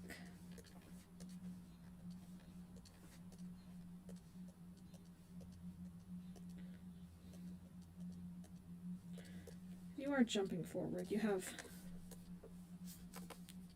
whoop, more than you think of. Oh my gosh.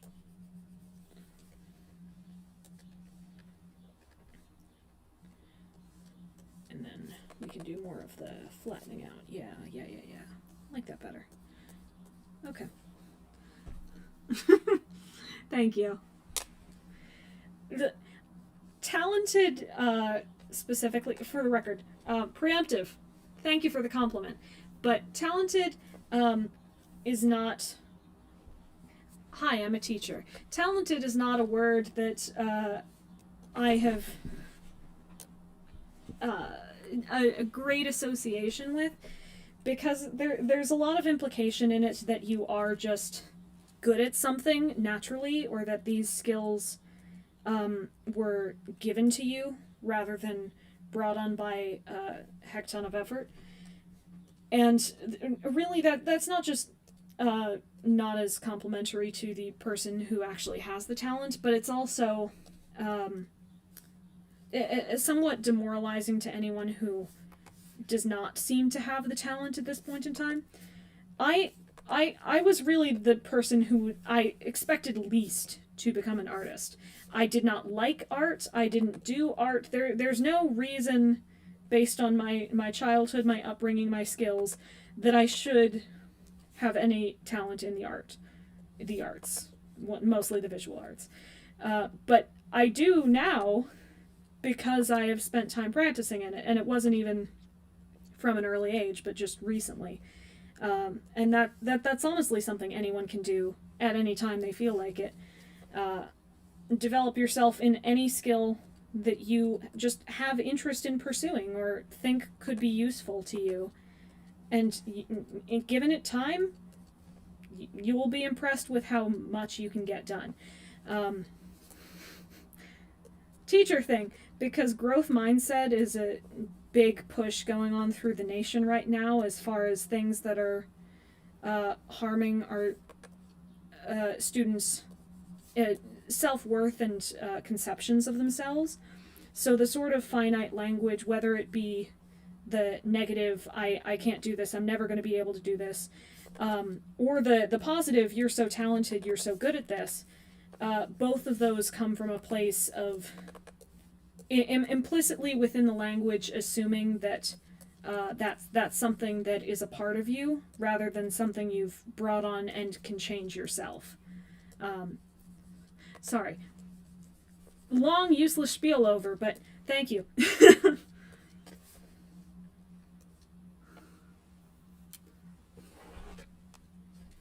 Dreams to become an artist? Then go out and do it. Absolutely.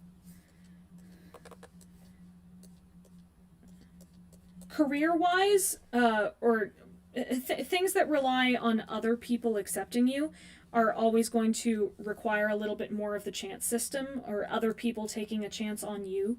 But specifically acquiring the skills that would make you an artist is all on you. You can do that anytime you want. You can go out and do it now.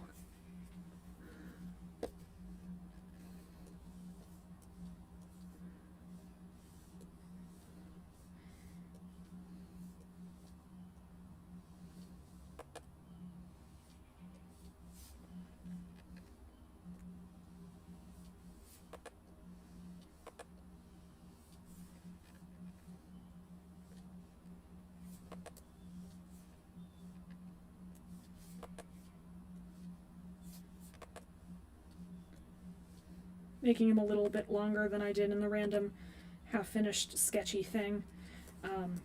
Because, one, he's a little, just proportion-wise, he's a little bigger than I gave him credit for. And also, this is Lion Blaze.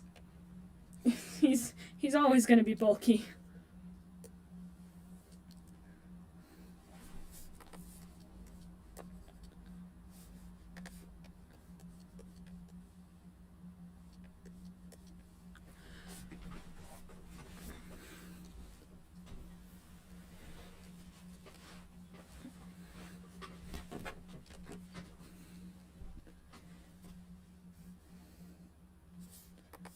Writing can absolutely be fun. For anyone who hasn't gotten the hang of it yet or wants more practice, I genuinely recommend seeing if you can find a role play that some friends would be able to do with you. And not necessarily the big role play groups, because those tend to have a lot more freeform role play and not as much room for personal expression, or they have or not as much room for specific growth of your character, or they might alternatively have too many rules and an inability for you to get your own creativity in. So if you can find just a small group of friends to do a role play with and bounce off of each other and build each other's plot points, that can be a great way to build up your writing ability without ever having to read a book. Or write a book, without ever having to write a book. And writing singular RP parts week by week can be significantly less daunting than, writing a 20-page chapter. Also, entirely your choice. It's always up to you. Go out and do what you want with your lives.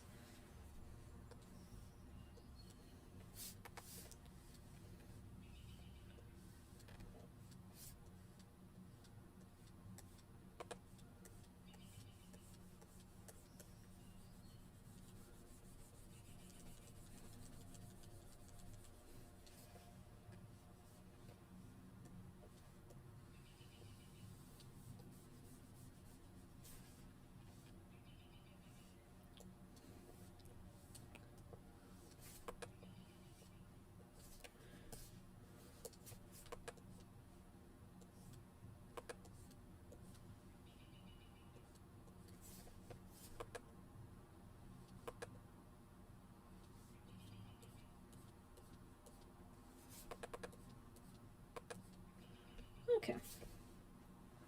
That's a tail. That's an acceptable tail. I will probably finesse it a little bit, yeah.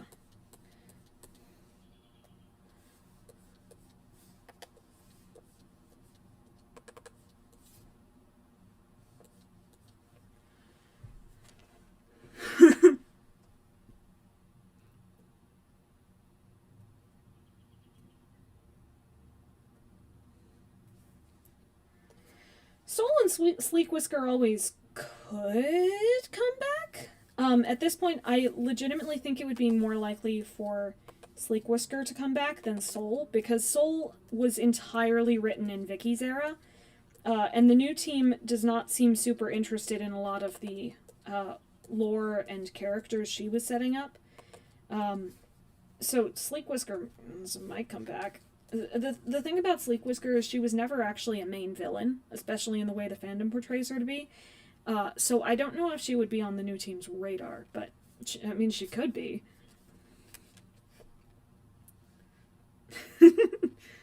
Imagine if Lion Blaze wasn't actually well muscled, he's just super fluffy. Yeah, just stick your hand into him and keep feeling around for the cat in there.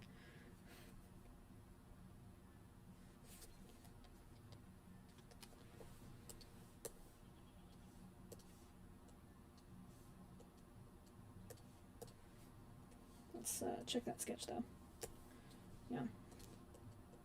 So back here probably. Yeah, right there. Okay. Now let's do some markings. Whee! Hey, Lion Blaze, do you have anything on your legs? Sure do. Oh, you know what I should do first before any of this? Is some outlining before I completely lose the shape of everything.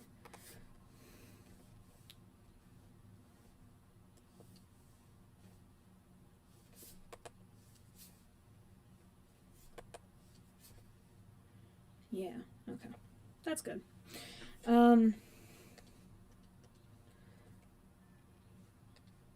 I want to do these first? Yeah, I do. Okay. Boop, boop, ba-doop, ba-doop. You have a stripe down your back, stripe down your back, and you have more stripes off by that.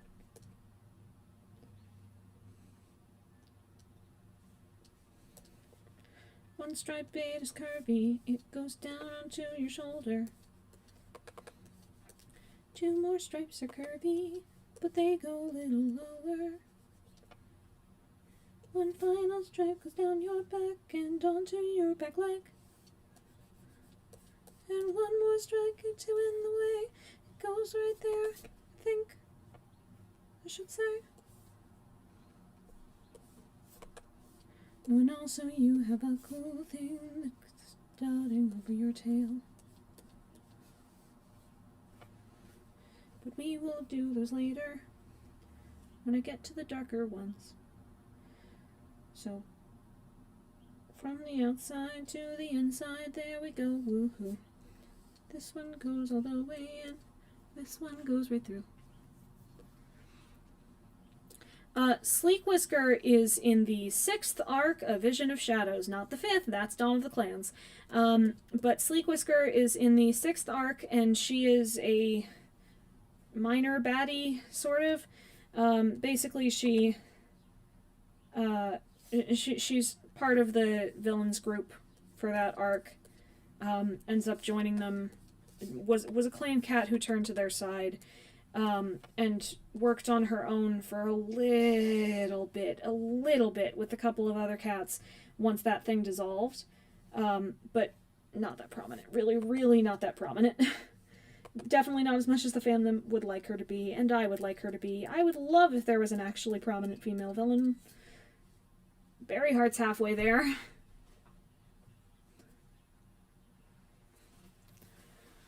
The Stripes song is just a necessary part of doing your stripes. Otherwise, you might miss something. You wouldn't want to forget.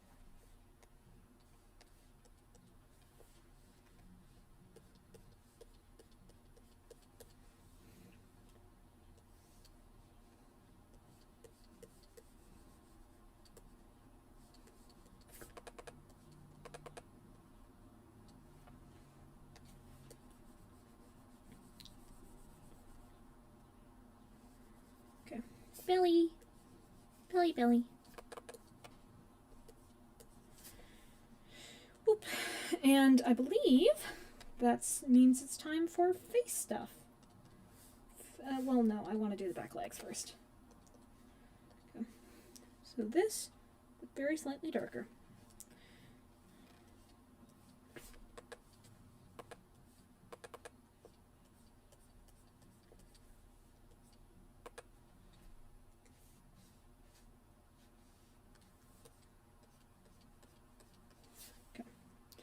And this one.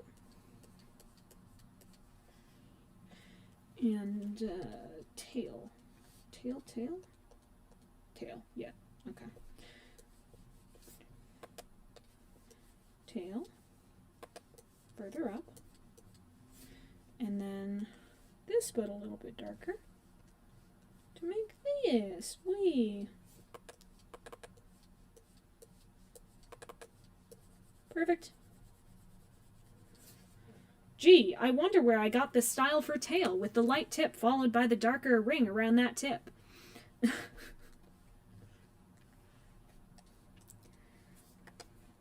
I mean, I had to give it to one of the warrior cats. I like it. It's not realistic in the slightest, but I don't care. It's attractive. Or it can be. When used appropriately.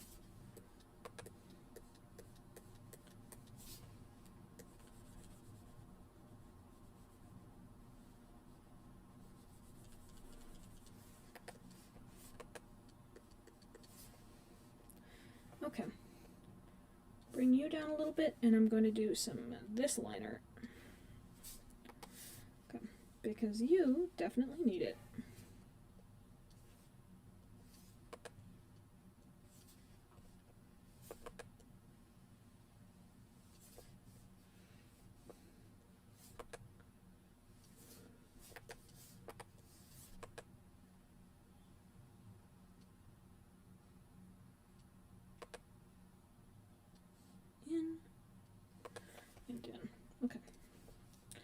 See if that does it.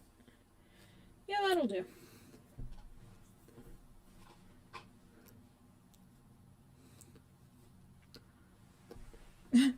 Sleek Whisker Super Edition? You know what? Sure.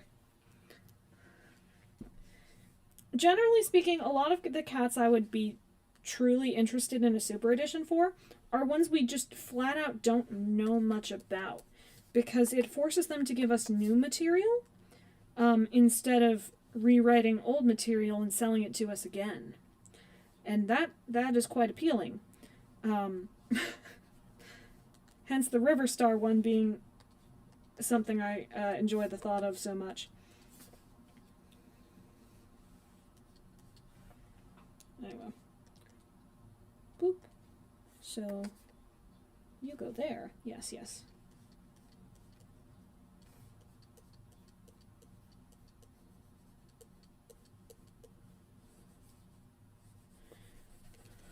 Ears. Other ear.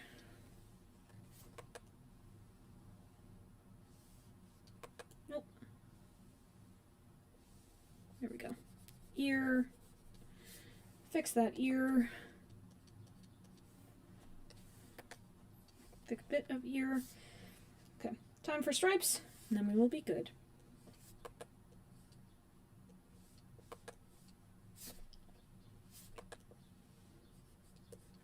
This tabby stripe thing is actually, like the curved tabby stripes down onto the eyes thing, is something both Lion Blaze and Jay Feather have, and both of them got it from Mama. Leafpool has the same ones.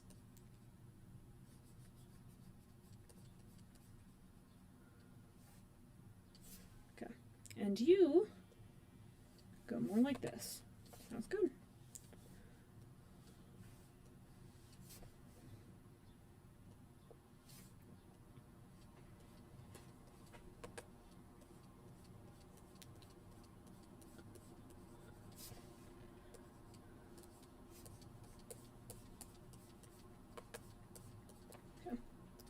Does that look about right? That looks about right. Let's do final check over. Yep, okay. I am happy with that. Time for the lady of the hour. Whoosh.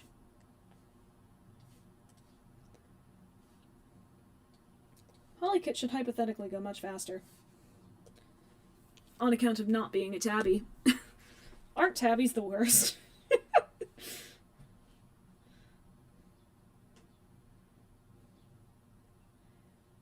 Probably need to do some resizing later, but that's okay.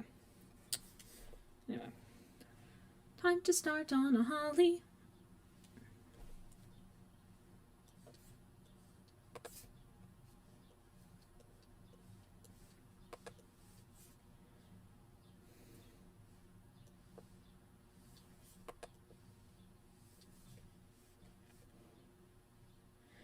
I'm going to make her head flat to start because I often have to fiddle with her bangs for a bit, and I want to do that all as one piece. So I will unflatten the bang area later, but we're going to start off with this stuff, which needs to be done.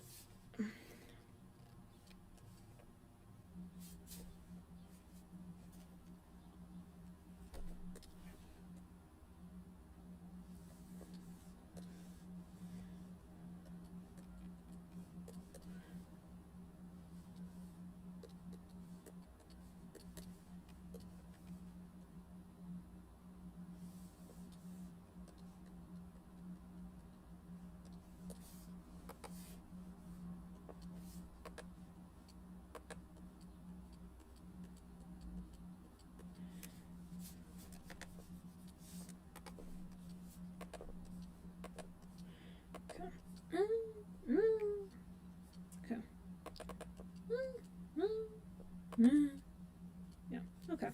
That's fine. I really like my holly leaf, but replicating her is not the easiest, because she has a very distinctive shape to her head.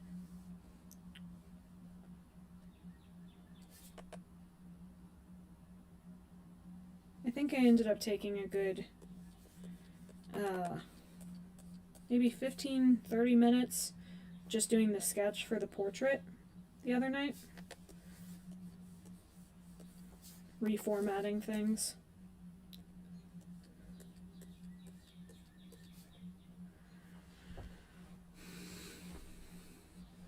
Favorite villains.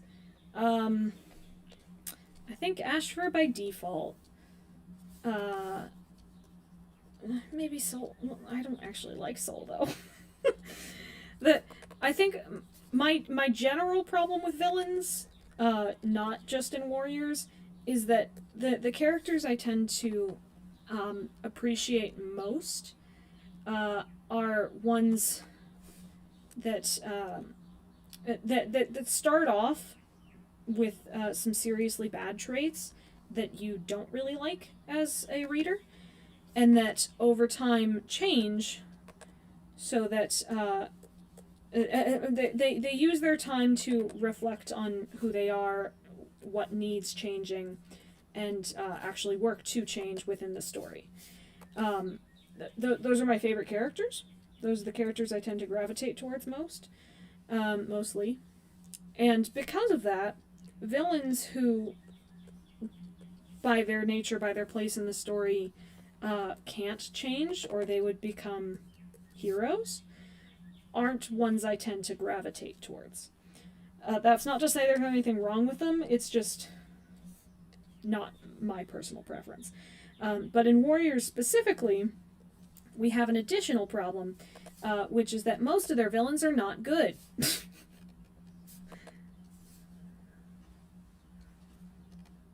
And RiverClan absolutely sounds like the safest option, yeah.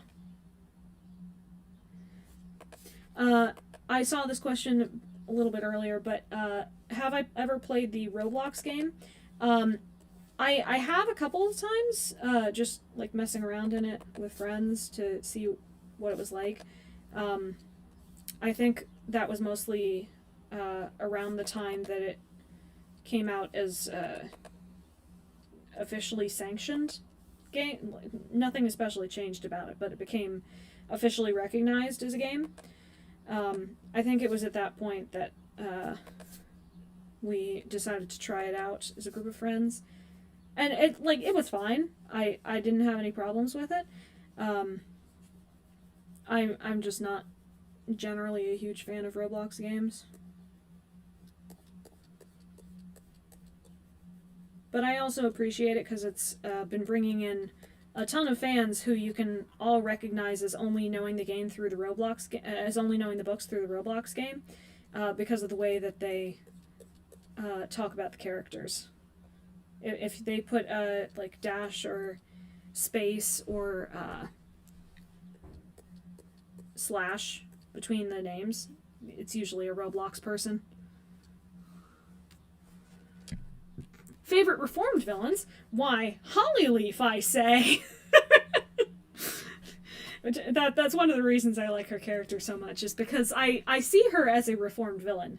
And it's why I don't always love the headcanon. Like, me personally, I don't always love the versions of her story where she is instead made into the villain, like the big villain of the arc, because at that point again, nothing's wrong with it, but at that point I think she was the villain.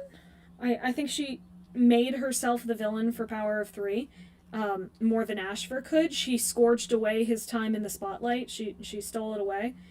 And because of that,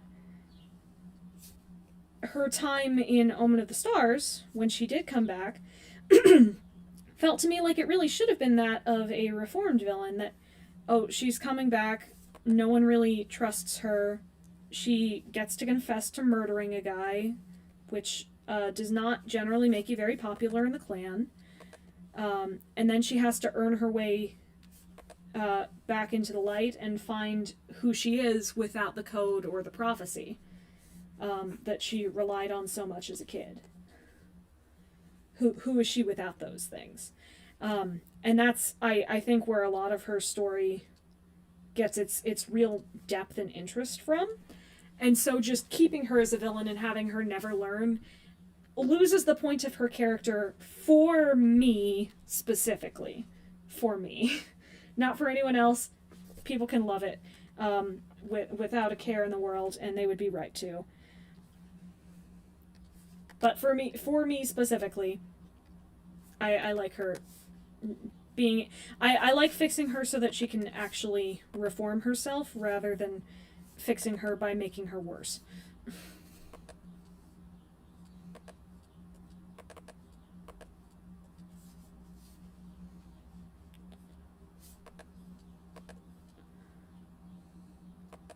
Could Broken Star be reformed after he was blinded to at least be a decent guy? If you fundamentally change the nature of his character, he sure could. But Broken Star is the one character in the series who is only ever unequivocally written to be evil from birth and will always be evil, and he's the evilest guy of all evils to evil. And I'm pretty sure that this is why they made him leader of the Dark Forest in Omen of the Stars, despite the fact that he hadn't done that much, especially in comparison to some of the other cats there. And he didn't have much of a stake in the fight. But I guess because he's the evilest of all evil to ever evil, and he was born evil and he was a curse upon the clans, he got to take that role.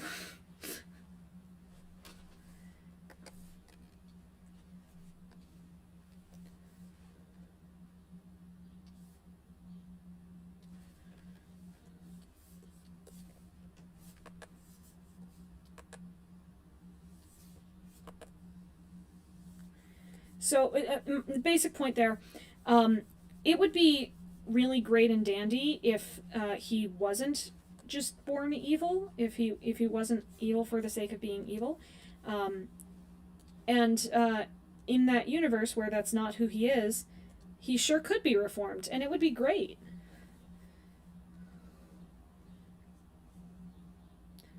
Okay, so that's a holly, but I need a holly paw. Not holly paw, but holly paws. Not multiple holly paws. Paws of holly. I actually don't know what Creator Clan is. So I don't think I have one. Who knows, I might. What's Creator Clan?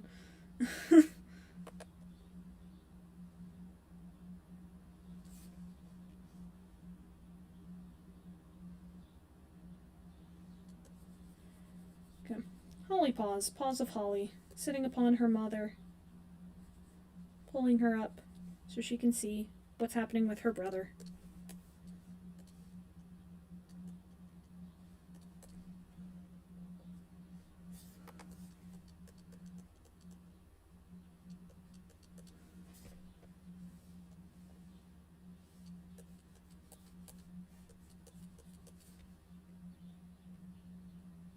Okay. Holly.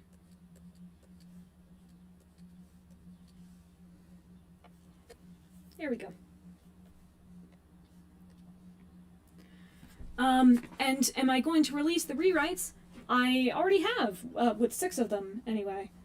They are already on AO3, available for perusal.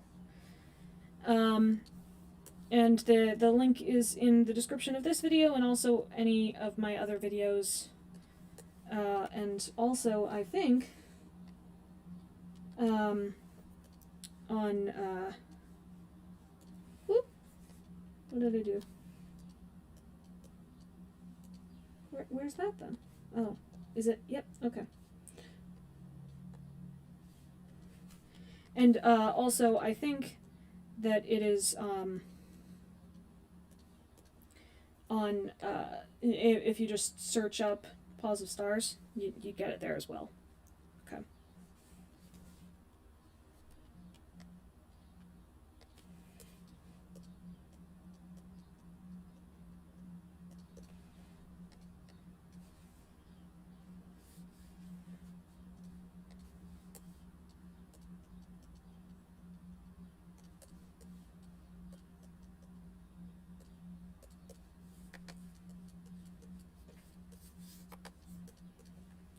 There we go. That's a lovely little family. Okay. Time for Mysterious Cat A and Mysterious Cat B. The Paws of Pot Holly Paw Paw. Okay. A, B. Who do I begin with?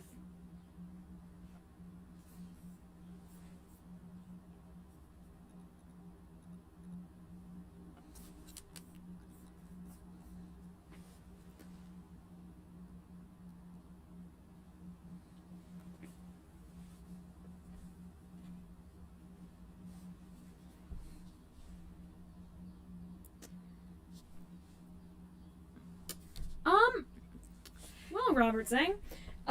There's a limited amount I can say with that, but Leafpool and Squirrelflight's powers within the lore of Paws of Stars would have come from exactly the same place as as the Three's powers. C. So we got B, B, A, B, B. Okay, we got B. B first. B first. I could actually make a poll for this, but then it would take too long. This is one question. It's not that serious. B first it is. You have selected, and I'll have to take the portrait down so we can actually draw this, but you have selected Leafpool.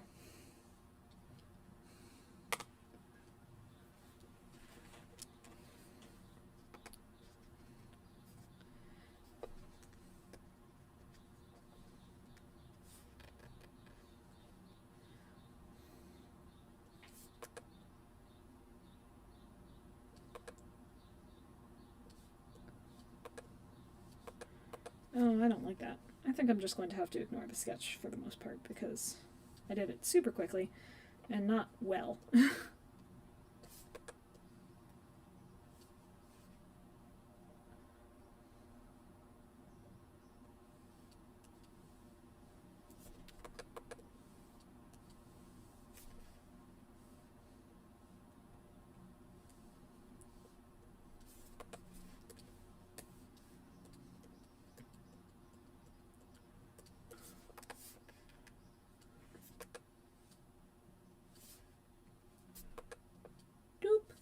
One boop, two boop,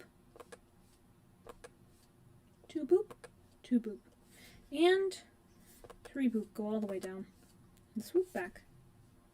Nope, not that much though. Swoop. Good, good, good. Okay. Well, slightly less swoop actually. Swoop. Good.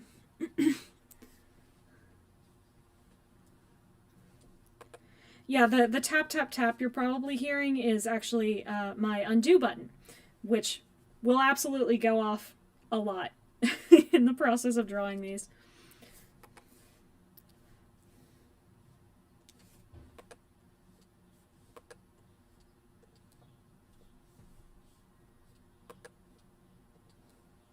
Because I get a lot wrong on the first try and need to go back and fix stuff. Which is how every artist works. I assume, unless there's someone who just does it perfectly on the first try, in which case I'd love to meet them. Let's chat about how your life works. You've clearly built up an awful lot of technique and practice to do that.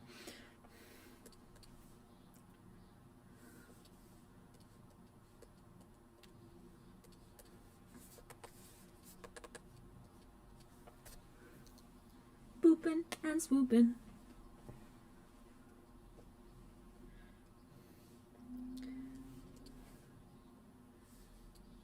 I would like to say, for all of you discussing your own rewrites, or not discussing them, but thinking about them, or considering doing one in the future that you're thinking about, I encourage absolutely all of it. Generally speaking, it is a wonderful use of creativity. It's a great use of your time. It practices a lot of skills and makes something you can be proud of. Literally, the one thing that I would say don't put in an AU is anything that, like, actively harms someone.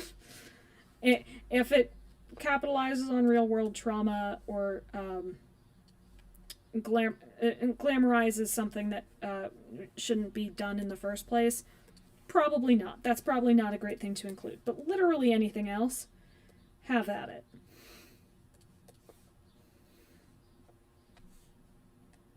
Where's the portrait at this point?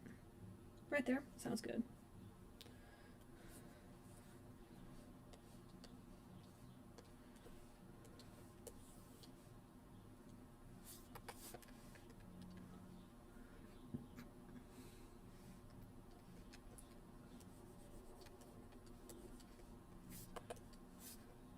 If the stream for the Stars of Shadows cover ended up devolving into talking about children's shows, or nostalgia as a general topic.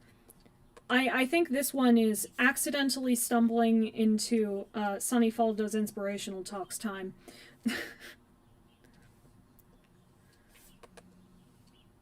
I guess this is just my mood today. I don't know.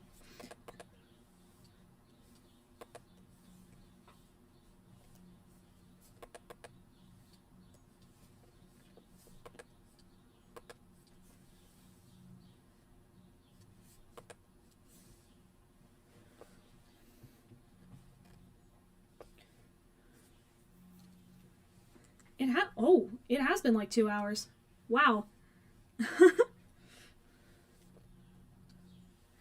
Well, time flies when you're having fun. And we are probably over halfway done at this point. Total portrait 1, 2, 3, 4, 5, 6 cats, and we're working on a 7th of 8.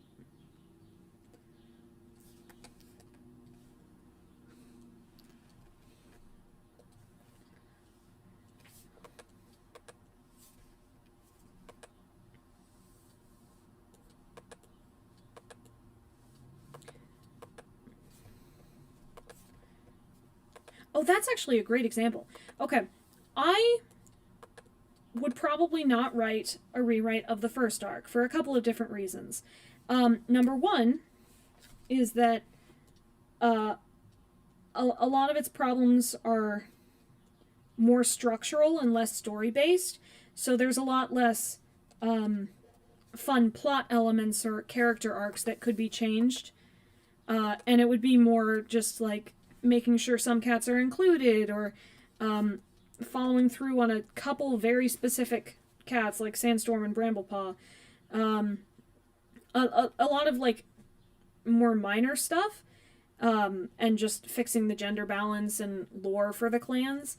But number two is the reason that I also wouldn't do it for a few other arcs.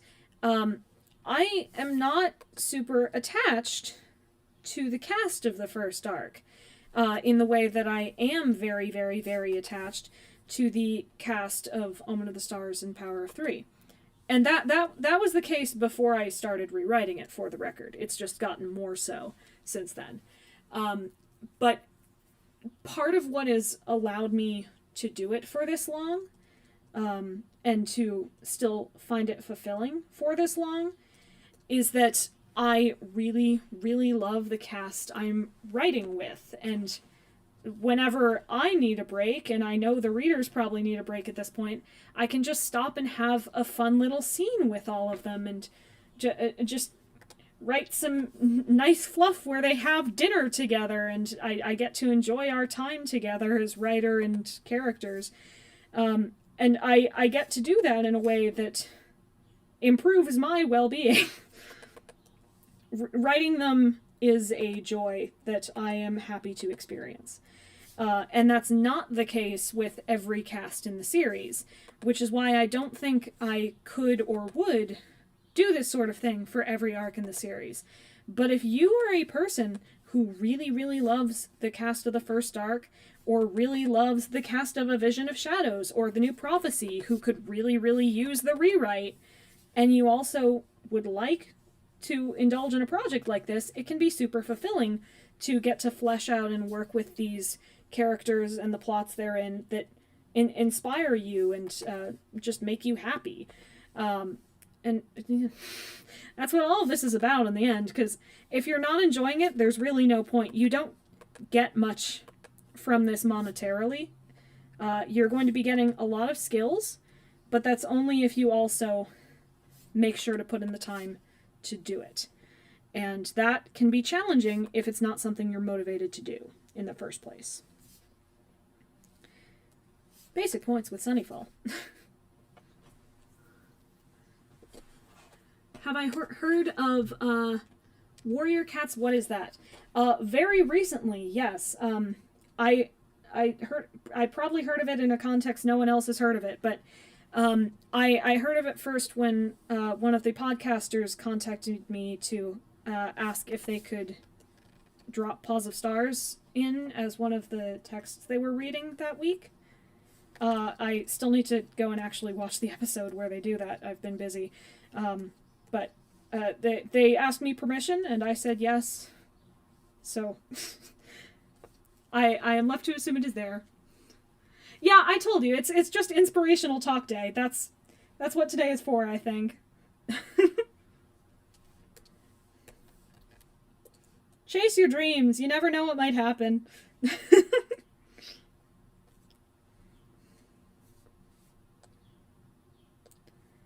Okay, so that is roughly what I need. So now at this point, it comes down to markings. Let's start with these, because we have the curved stripes, and we have the side stripes.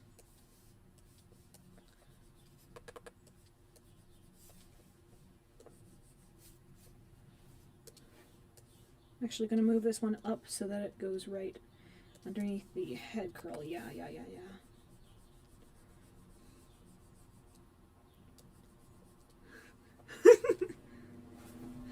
Don't let your dreams be dreams. Chase down your rewrites. My basic premise on all of this is, if there's something you want to do, plan it and then do it. An idea that is left unplanned, unscheduled, unmarked in some way is probably not going to get done. Motivation is always going to be something that's fleeting, and you need... oh gosh, I am so sorry.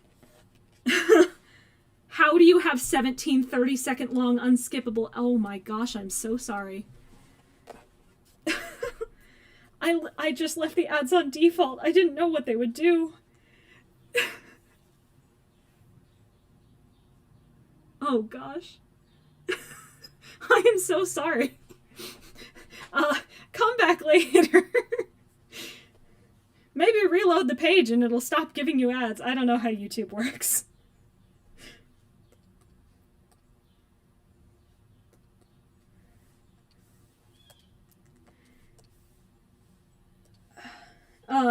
Sorry. Anyway, motivation is fleeting. Motivation is always going to be fleeting. So the only way you're going to convince yourself to actually do something is if you have a plan in place to help you do it even when you don't have the motivation, when you don't want to do it. That's the only way it's going to happen. And for me, that was what the 6 months of planning at the beginning of all of this were. I made myself a weekly schedule that went on for the next 3.5 years. And I said, if I stick to this plan and also make all of my chapter outlines ahead so that it'll be relatively easy to start working, I will be able to work even when I don't feel motivated to do so. And that's how I've been able to keep it up. It's one of the only ways you can do it. It's that, or you can wait for motivation to strike. Your stuff will just get done much slower. And all of this is even assuming that you have the time for it. Oh, do I have a tutorial on drawing cats? Goodness no. I look at tutorials on drawing cats. I have gotten competent enough at art to do the job to a point I am personally satisfied with, but I'm not at a point where I feel capable enough to teach others or even really explain most of my techniques. I'm going most off of what looks good and what friends have offered to me who are better artists than I am. There are tons and tons of wonderful tutorials on the internet. Go and catch one and it'll tell you how to do very nice tutorials on drawing cats.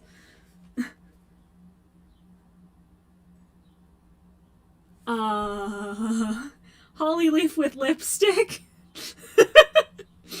Okay, I'll give a thing now. For any, and this is the one time that I'm going to ask you to do this for the record, but if anyone wishes for it, you can, over the next day, DM me on Twitter or Discord if you have them, and I will send you the screenshot I took or the raw file of Hollyleaf with lipstick. And you can use it for whatever you desire. For one day. You can do that for one day, flood my notifications as much as you want. And after that, go ahead. Anyway. Now that I've completely destroyed my inbox for the next day, let's go back to drawing.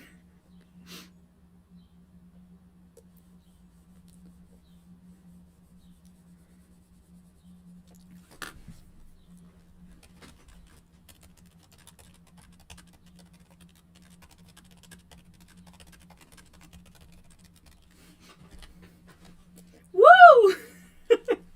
So yes, anytime over the next day, you can DM me on Twitter or Discord and ask for Hollyleaf with lipstick, and I will send you the screenshot or the raw file so you can get it in a higher quality. And go ahead and do that. I will happily send it. I will have it all prepped.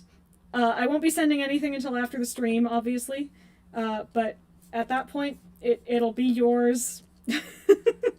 Use it for whatever you desire.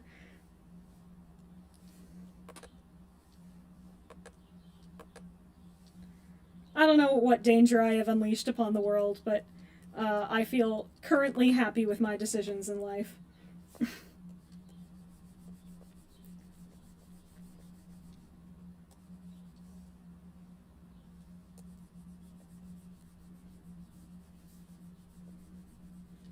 Well, I completely messed that one up, but let's try that again.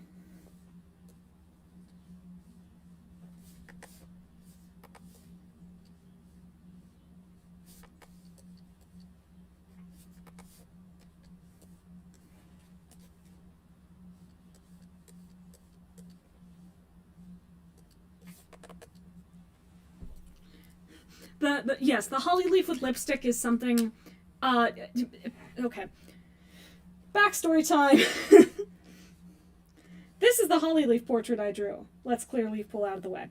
The shading color for this Hollyleaf was a deep blood red because it's fitting for the mood of this story and for what happens in this particular book.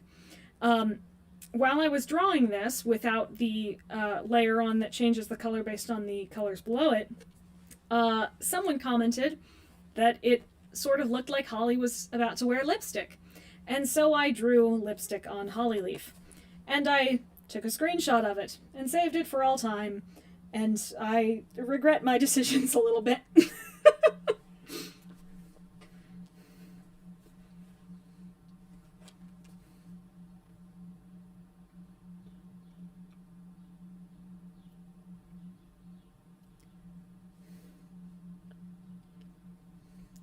Hollyleaf with lipstick is not a horror that should be experienced by human eyes.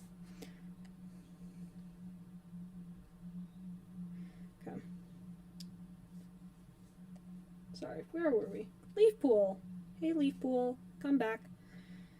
Actually, is there anything else we need from you? I'd like to spruce up those stripes a little bit, but...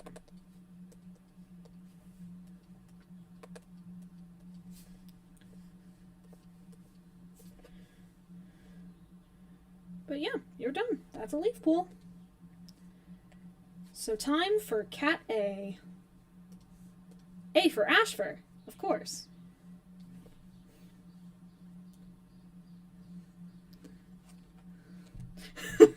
Sunny's version of Blonde Ashfur. You know what? I can actually pump that out really quickly. Give me a second. Ashfur Blonde. Let's take a Line Blaze Blonde. Just to be extra cruel.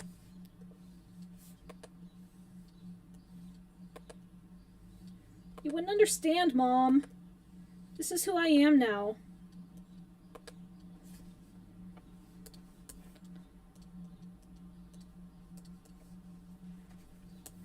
No, no, no, no. You need longer locks.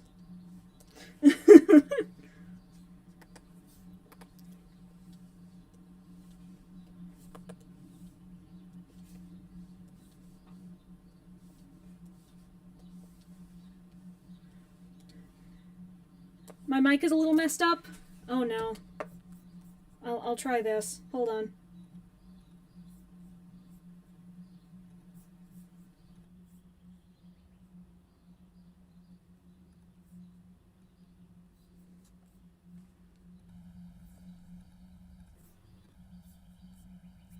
There we go.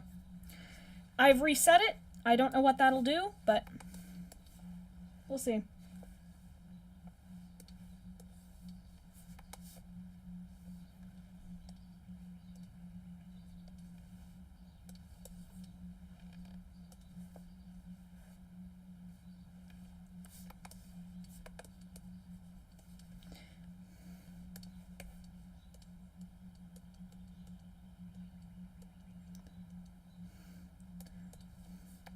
Okay. Before anyone screenshots anything, I need to add in some very nice wavy lines for the bangs.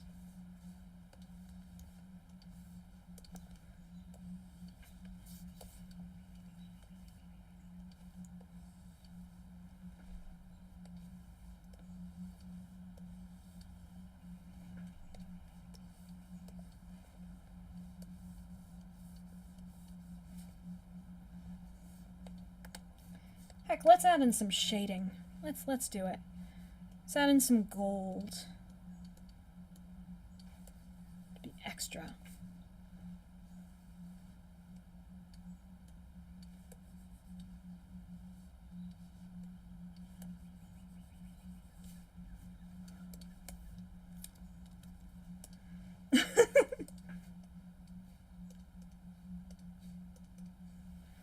Okay.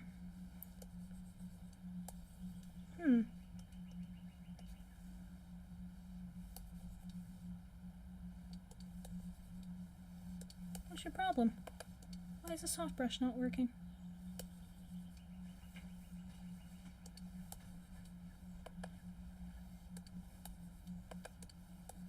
Yeah, what's wrong, soft brush?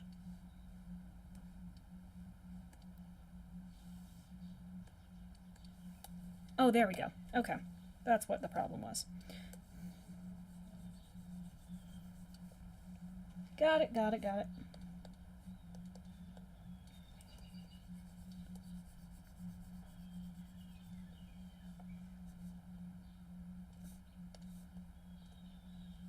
Oh, those get to stay. There we go. Sunny Blonde Ashfur.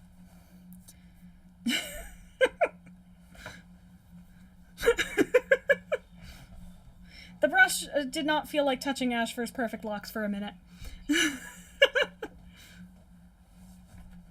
Highlights and eyebrows? Oh, you're right.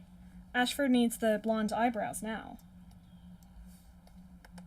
So naturally, this is what we must do.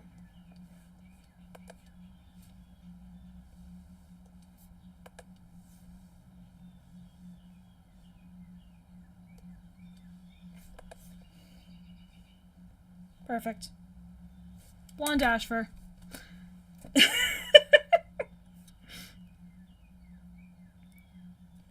I'll send this to Moon later.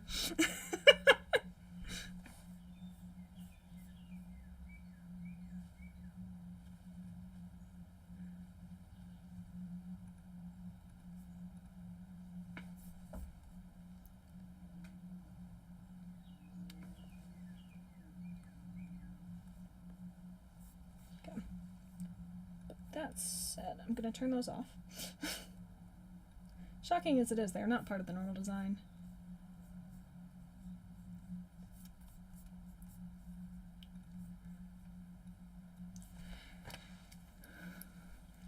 Okay. Gray it is. Let's start.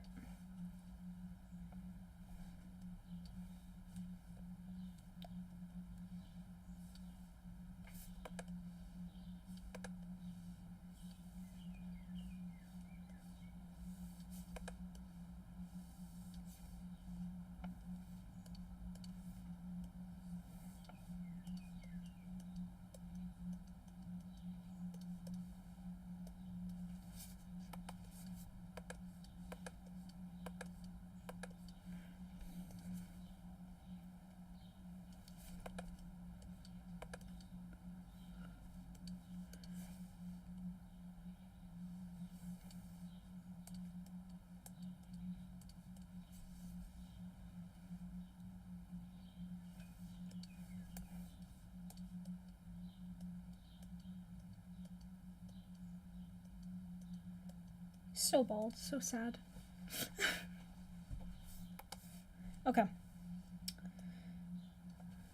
Onto the sides.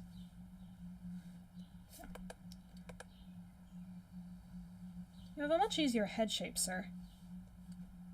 Much, much easier. You and Ferncloud are both pretty easy to do. All things considered, anyway.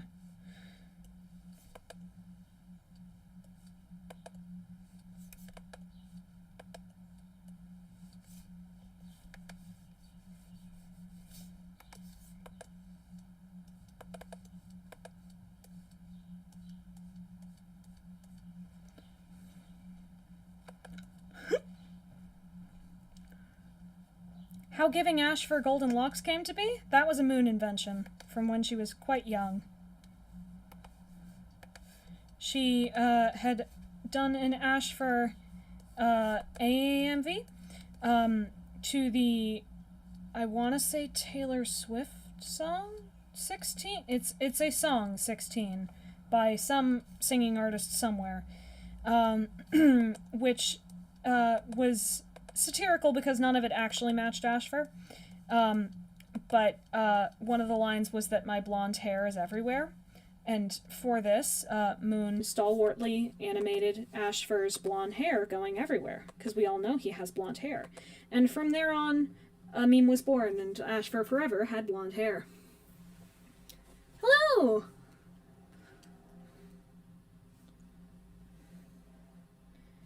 Okay. Sketch going away. Let's make you a little less J-feathery, though.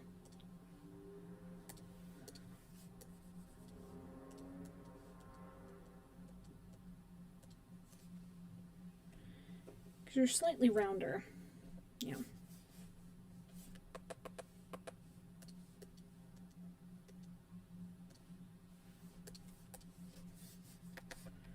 Yeah, you don't go out as much as the thing. So you end up being able to go down longer.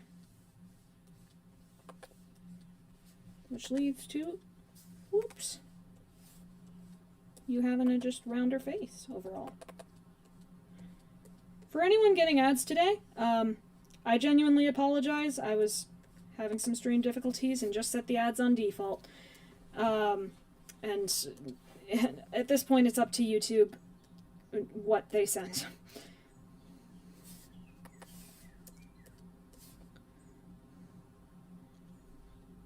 Let's condense those ears a little bit, though.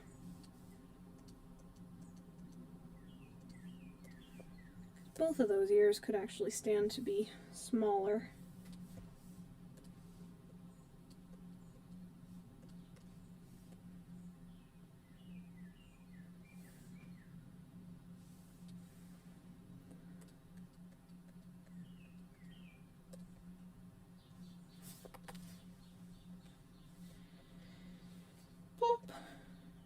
Yep, there we go.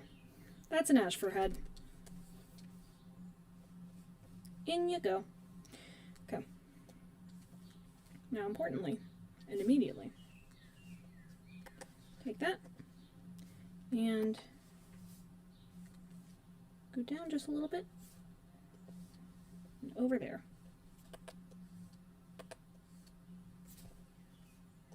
Not that at all. No.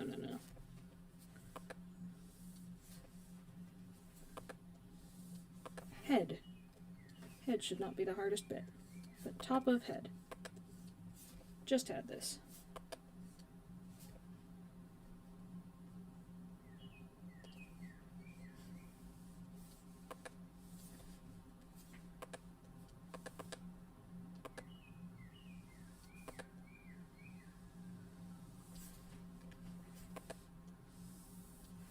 Yep.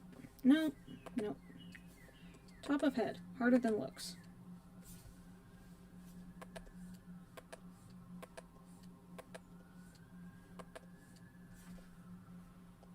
Good. Okay.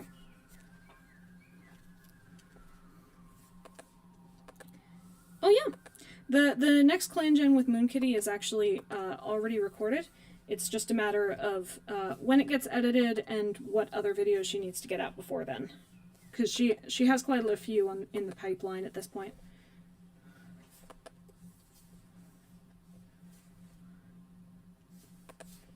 See you! See you, Pixel!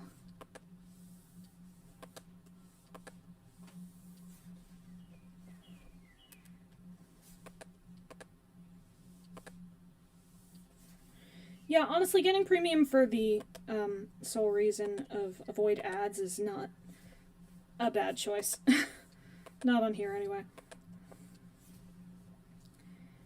If you're someone who already uses it for, like, music and games and entertainment and movies, it might be worth the investment. Arguably more valuable than a streaming service. Arguably. Depending on how much you use it. This head is really stumping me. In a way it really shouldn't be. Oh my gosh, was I drawing that on the flippin'... Okay.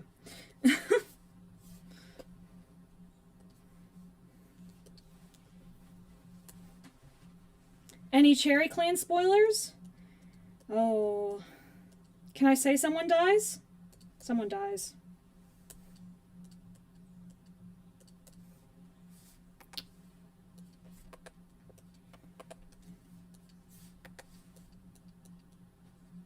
I won't say who, obviously. But there is a death. A death occurs.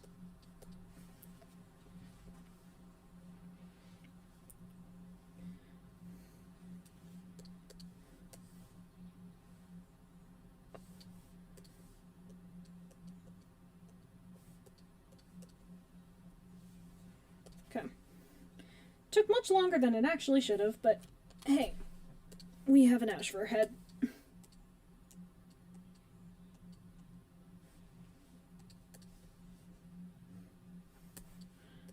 Let's actually compare to the leaf pool head. Adjust as needed. And then prop next to profile. Say, yep. That's where head should go. Look good, look good. Actually, a little taller. Okay. And from there, let's go back. Back to the start. How long have I been live? Well, I attempted to start at 12 p.m. This attempt did not succeed. But I believe I ended up actually starting at about 12:13 my time. So it was almost 3 hours ago now. Almost.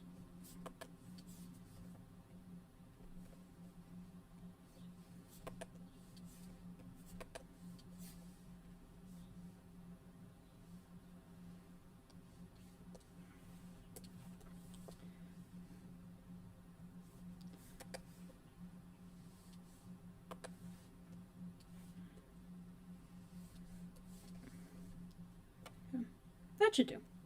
A lot of people forget how bulky Ashfur actually is, but he is. He is very bulky.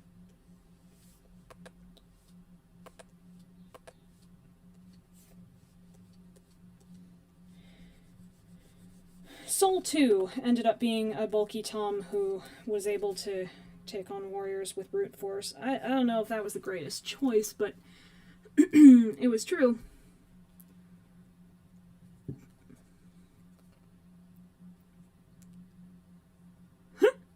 Riot at dawn for the drama. Imagine if Shameless Elder went to the Dark Forest. Oh. No, no, no, no. We can't have that. Shameless Elders belong in camp, living their lives.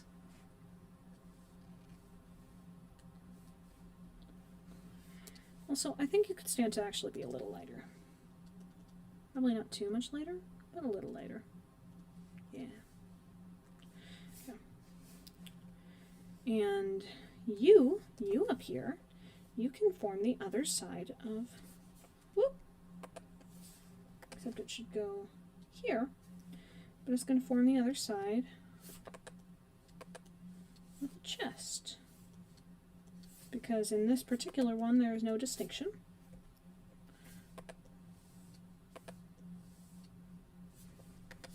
So we'll cut it off here. And that's your chest. Speaking of chest, time to fill it up. Whoop. It is shocking how much I whoop when I'm drawing. I don't know why that's the thing that comes up so much, but yeah.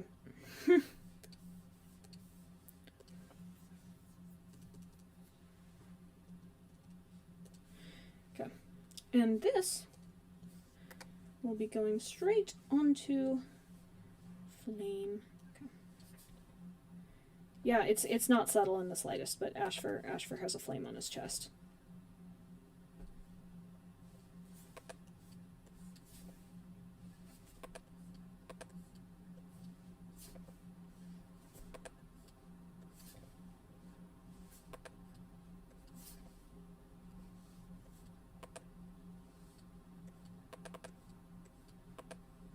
Go up and around then.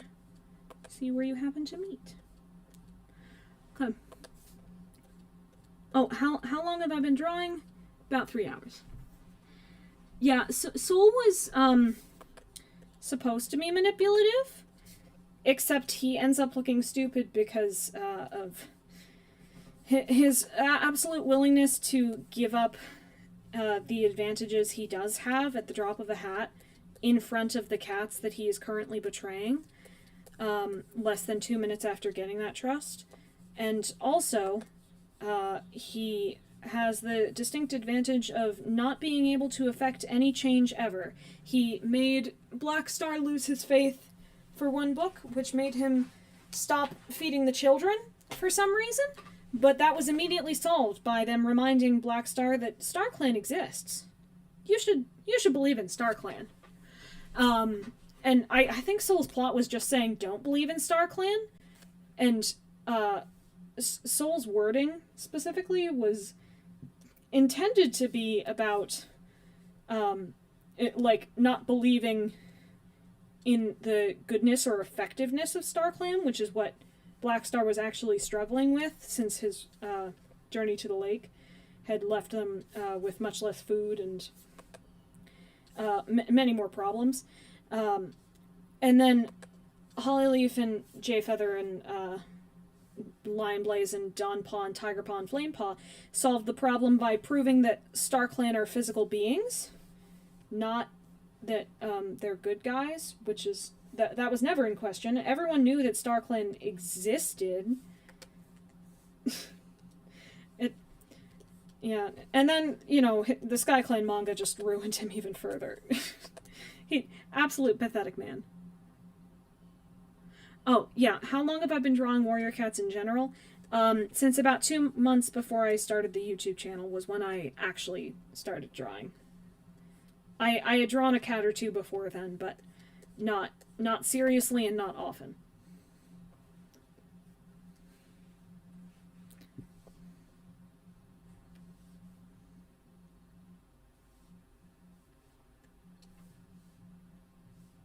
Wait a second.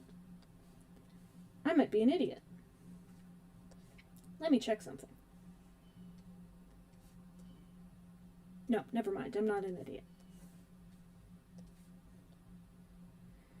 Okay. Back to you.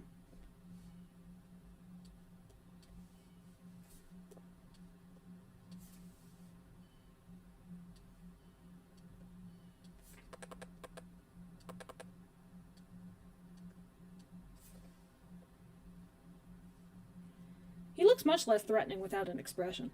But that's fine. Okay. And with that, we have all of the cats done. We still have a background to do. But the cats are there. Cats are in place. What gave me the inspiration to write Paws of Stars? Oh boy. Big question. The simple answer is that I have been thinking about the general concept of Paws of Stars pretty much since I read the original series, and in that regard, very little about it has changed. I have always wanted to rewrite, or I've always wanted a version of the story in which the characters are different and we're able to capitalize on more of the relationships that some of the little moments imply but don't outright say. I wished that the Dark Forest was more of a genuine threat for some reason, and that the whole thing could reveal more about the clans that would force them to change a little more. I generally wish that most stuff about it had changed. And especially with Hollyleaf. And because of that, I ended up just wanting wanting all of this to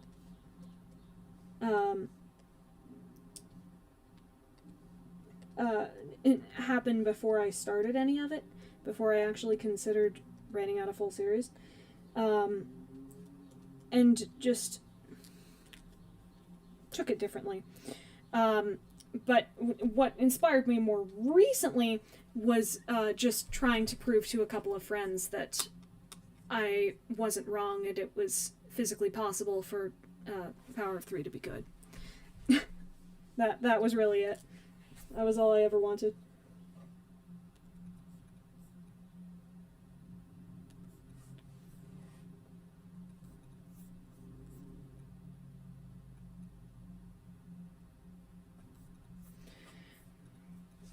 There we go.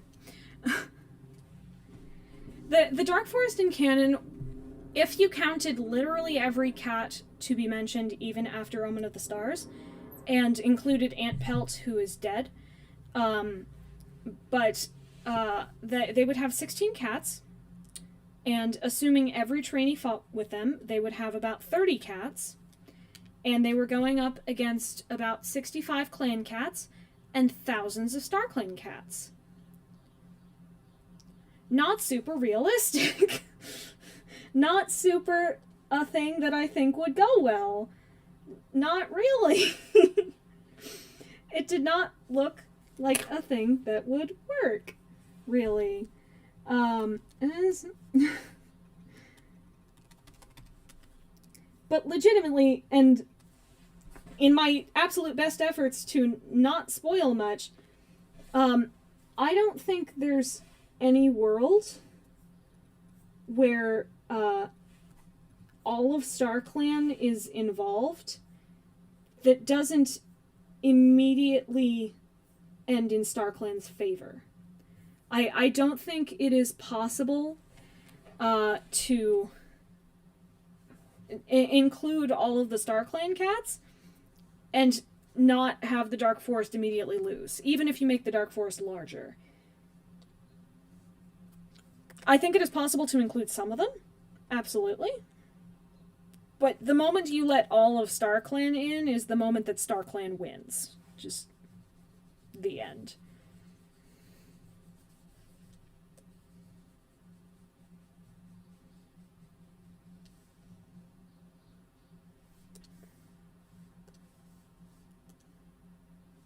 Because, I mean, they're just too overpowered at that point.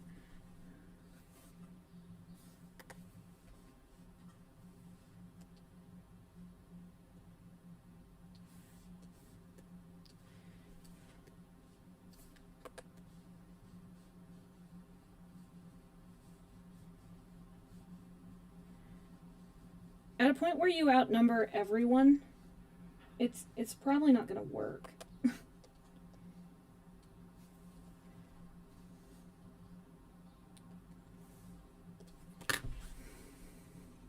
All the killing moves in the world won't help you against 1,000 cats, basically. Well, if the Dark Forest has thousands of nameless soldiers, that would mean there are about equal numbers of cats who went to StarClan and cats who went to the Dark Forest. I find this hard to believe. regardless of the lore, which there are several different versions of lore you can use, but I don't think there's one where you could end up with equal numbers of StarClan cats and Dark Forest cats.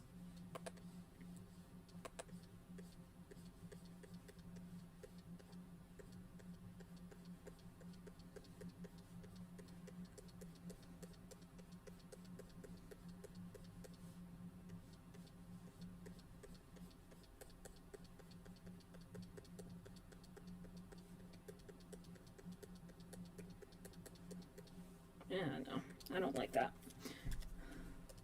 Do I like Moon Kitty's style of my OC cat? Oh, I do. Actually, she's drawn Sunny in a few different styles for me at this point, and I like all of them. Her styles are great.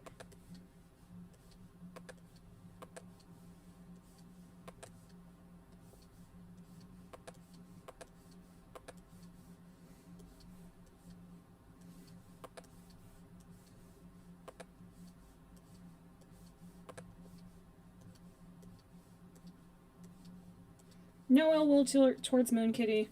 She's a doll. Love her.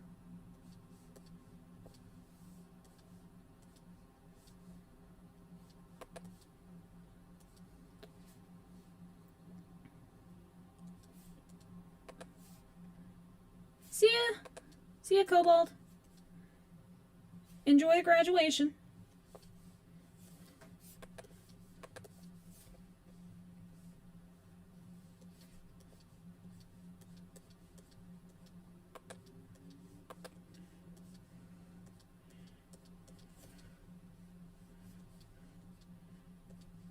Since it's so very obvious, I'm going to explain that what I'm drawing here is intended to be like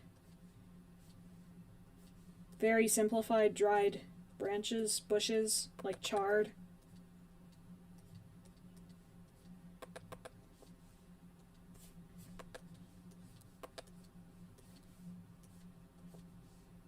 So very obvious, of course.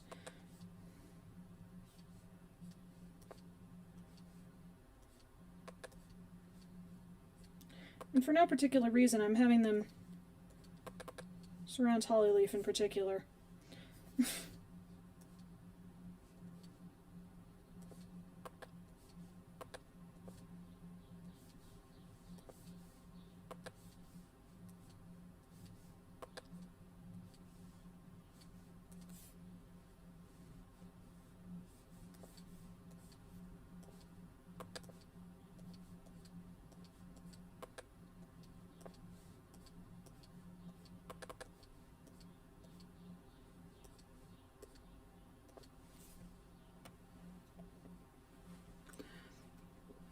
Are there other arcs or stories that I would give the Paws of Stars treatment?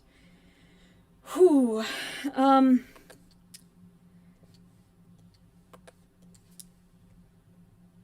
If I had all the time in the world, I'm tempted to say that the first one I would do is actually not Warriors related. But if any of you know Centaur World, it's a show I really enjoyed and would really like to rewrite. Primarily just season 2, and solely because of one character's main character, but one character's arc that I think could have been handled better.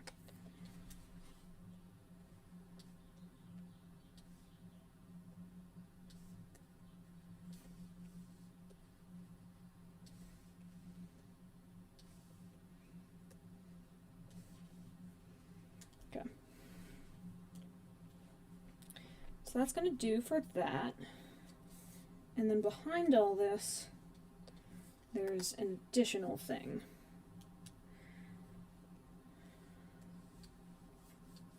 Which I'm going to start drawing in gray just because it's really nice and easy.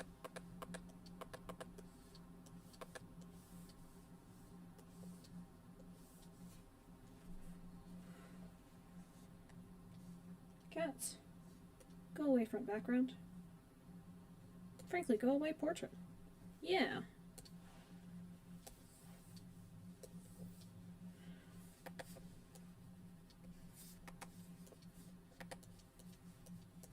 Okay. 2 more of these.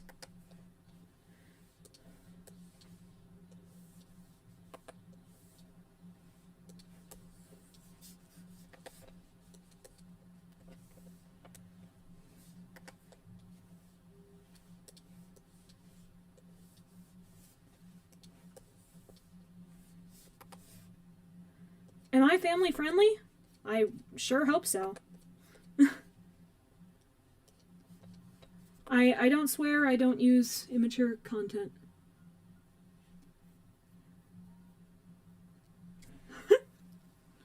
Oh, hey Pixel! Didn't notice you here before. Yes, Centaur World is wonderful. I would be rewriting it specifically for Wamawink and no one else. I like everyone else.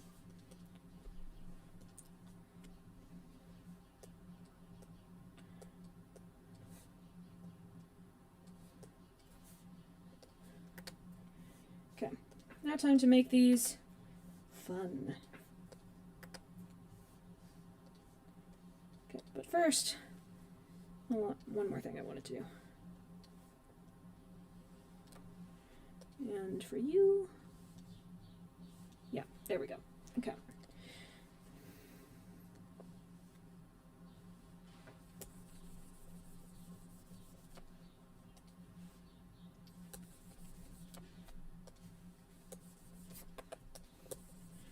There we go.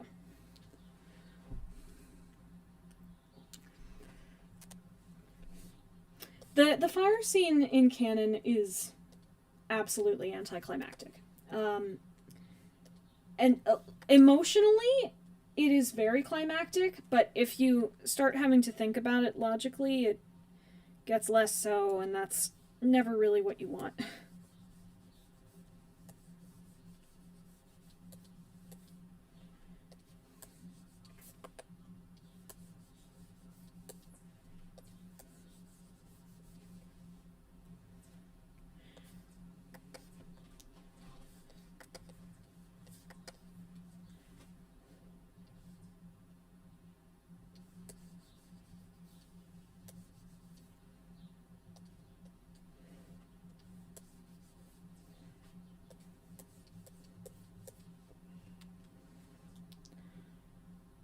Okay, now above all of this, I wanted to give a big old glow.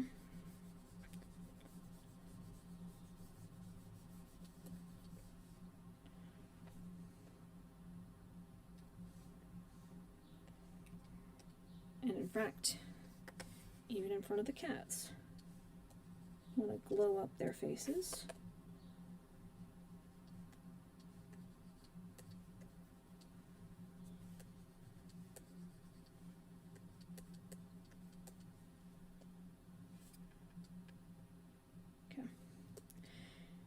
And behind all of this,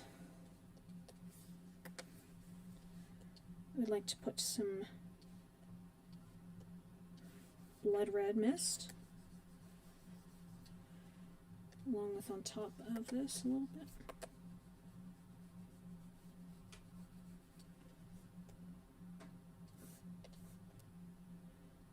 Okay.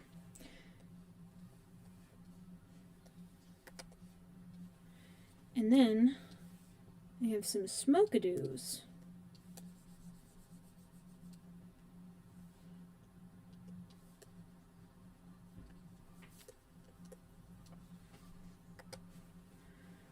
What are your thoughts on the Warriors movie that comes out in 2026? It has a release date?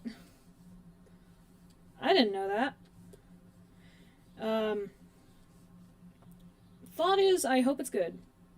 Totally hope it's good. I have high hopes for it, and I don't expect it will actually be like Warriors, but high hopes. Which, for the record, is to be expected. Adaptations aren't usually going to actually follow their source material. That's a pretty rare endeavor.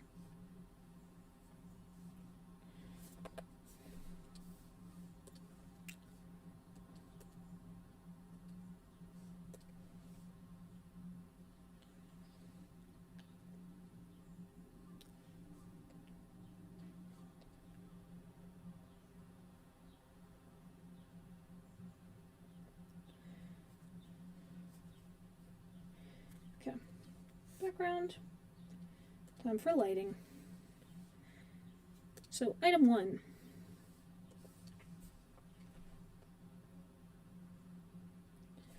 This is a frozen landscape.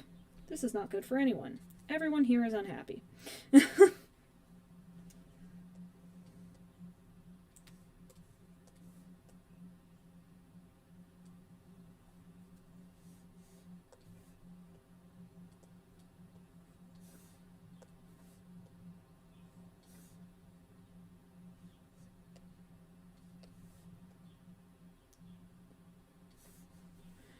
And actually, I would like to darken this part a bit. Not that much. Yeah. Make her stand out a little bit. Yeah, I kind of doubt the Warriors movie is ever actually getting made. If it comes out, gee, great. But, kind of doubt it. Just follow the book material is a good sentiment, but in practice it's just very hard to make actually happen. There's just far more material in a book than they could put in a movie, and a lot of it is not going to line up with the demographics they could really sell the story to once it's in a visual medium.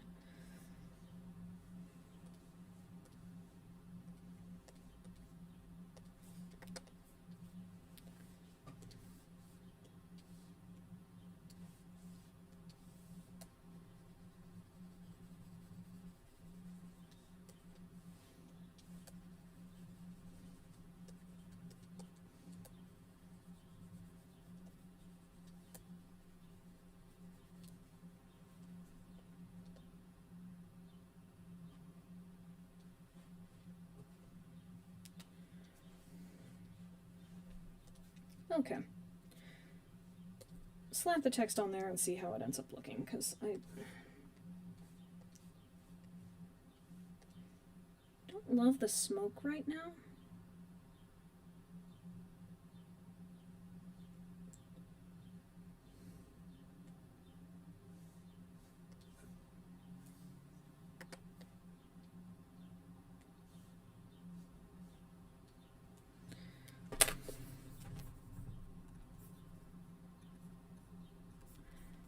Oh, okay, okay. Now I know what to do with this.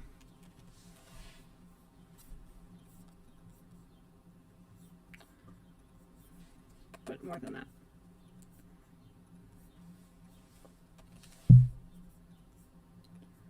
Filter. Blur. Gaussian blur.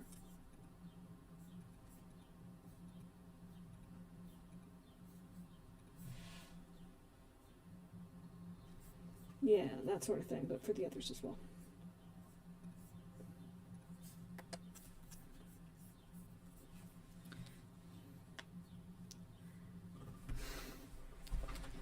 Thank you. Yeah, I'm definitely going to add some shadows as well.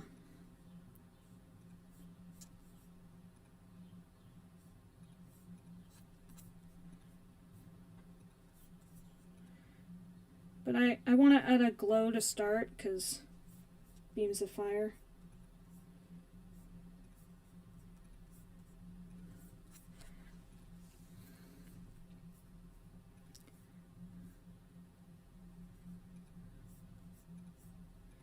And then blur that one as well.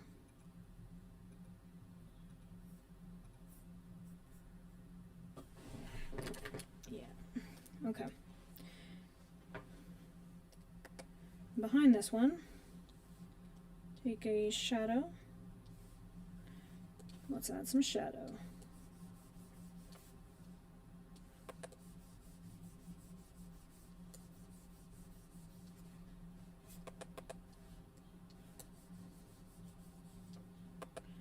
Not quite.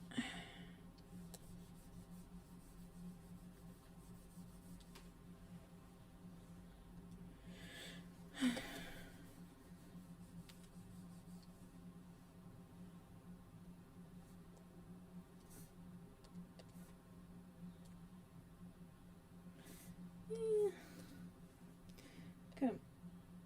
Secondary point.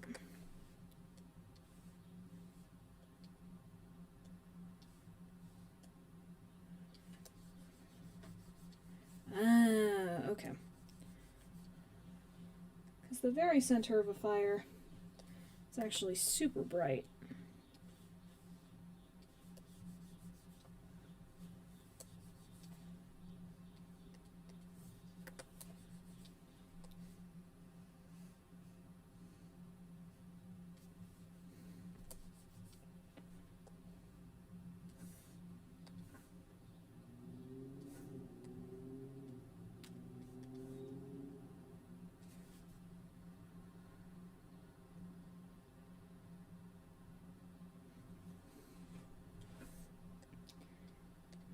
Whoosh.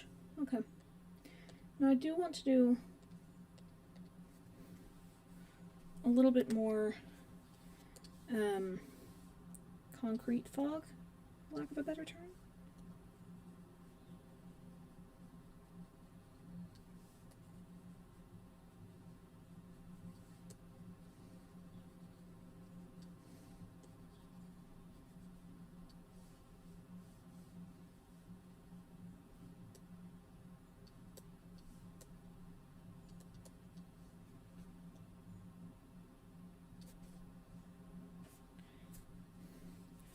Ooh. Okay. Oh, and there's a way to do this. Boop. And then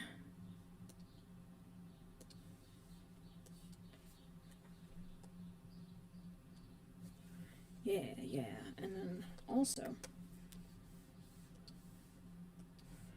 put in some lighter areas.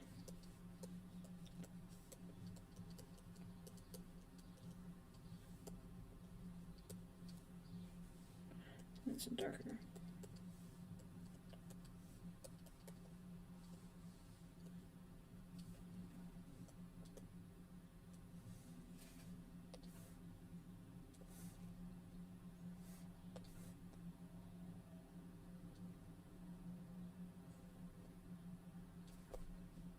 Okay, I'm more happy with that. Yes, I did see the Little Dragon Studios, and I thought it was very good. Moon's video has already talked about this and said most of the things I would also say, so I'm going to avoid just repeating her and say, if you want to know more about the rules of why they took that down, what projects are actually banned at this point, check her video out. Anyway, at this point, all that is left is the text changing. Okay.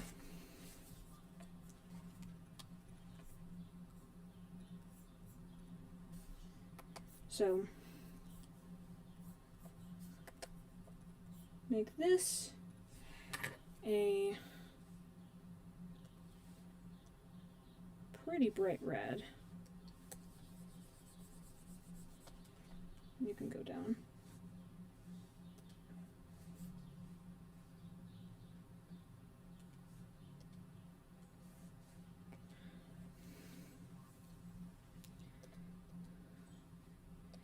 And you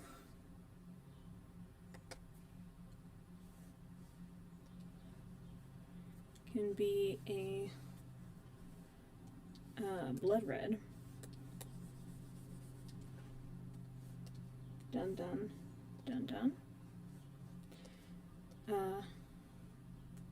You don't need to exist actually, because I've already done that. You can just slide right in. And you are the lighter version, so you can go and be this.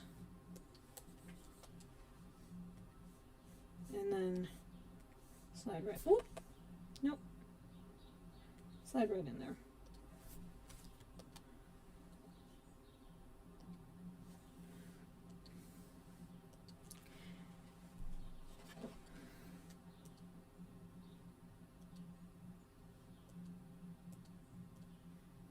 Yeah, Pixel is correct as well. Do you remember when you said no one can do a drawing in one stroke? Well, I can. I am sure you can.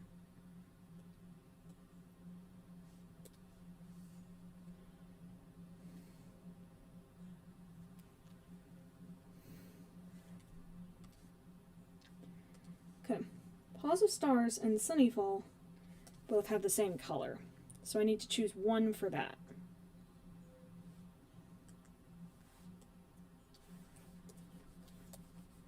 I'm inclined to see how this works.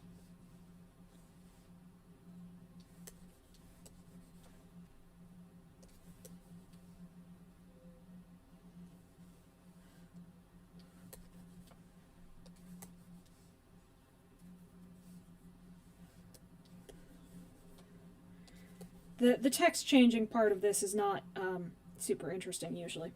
Oh, you know what I could do? Because that'll be different than both of these. Yeah. And then this part could be the orange.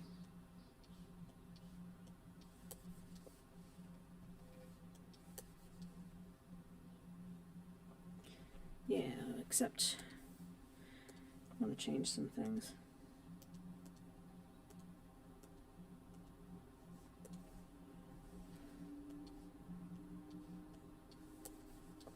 Yeah, okay, that'll do. But then I also want to change this so it's more of the gold.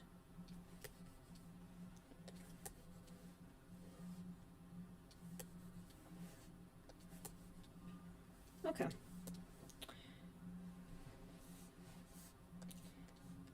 It's entirely possible that I will end up changing a few extra things.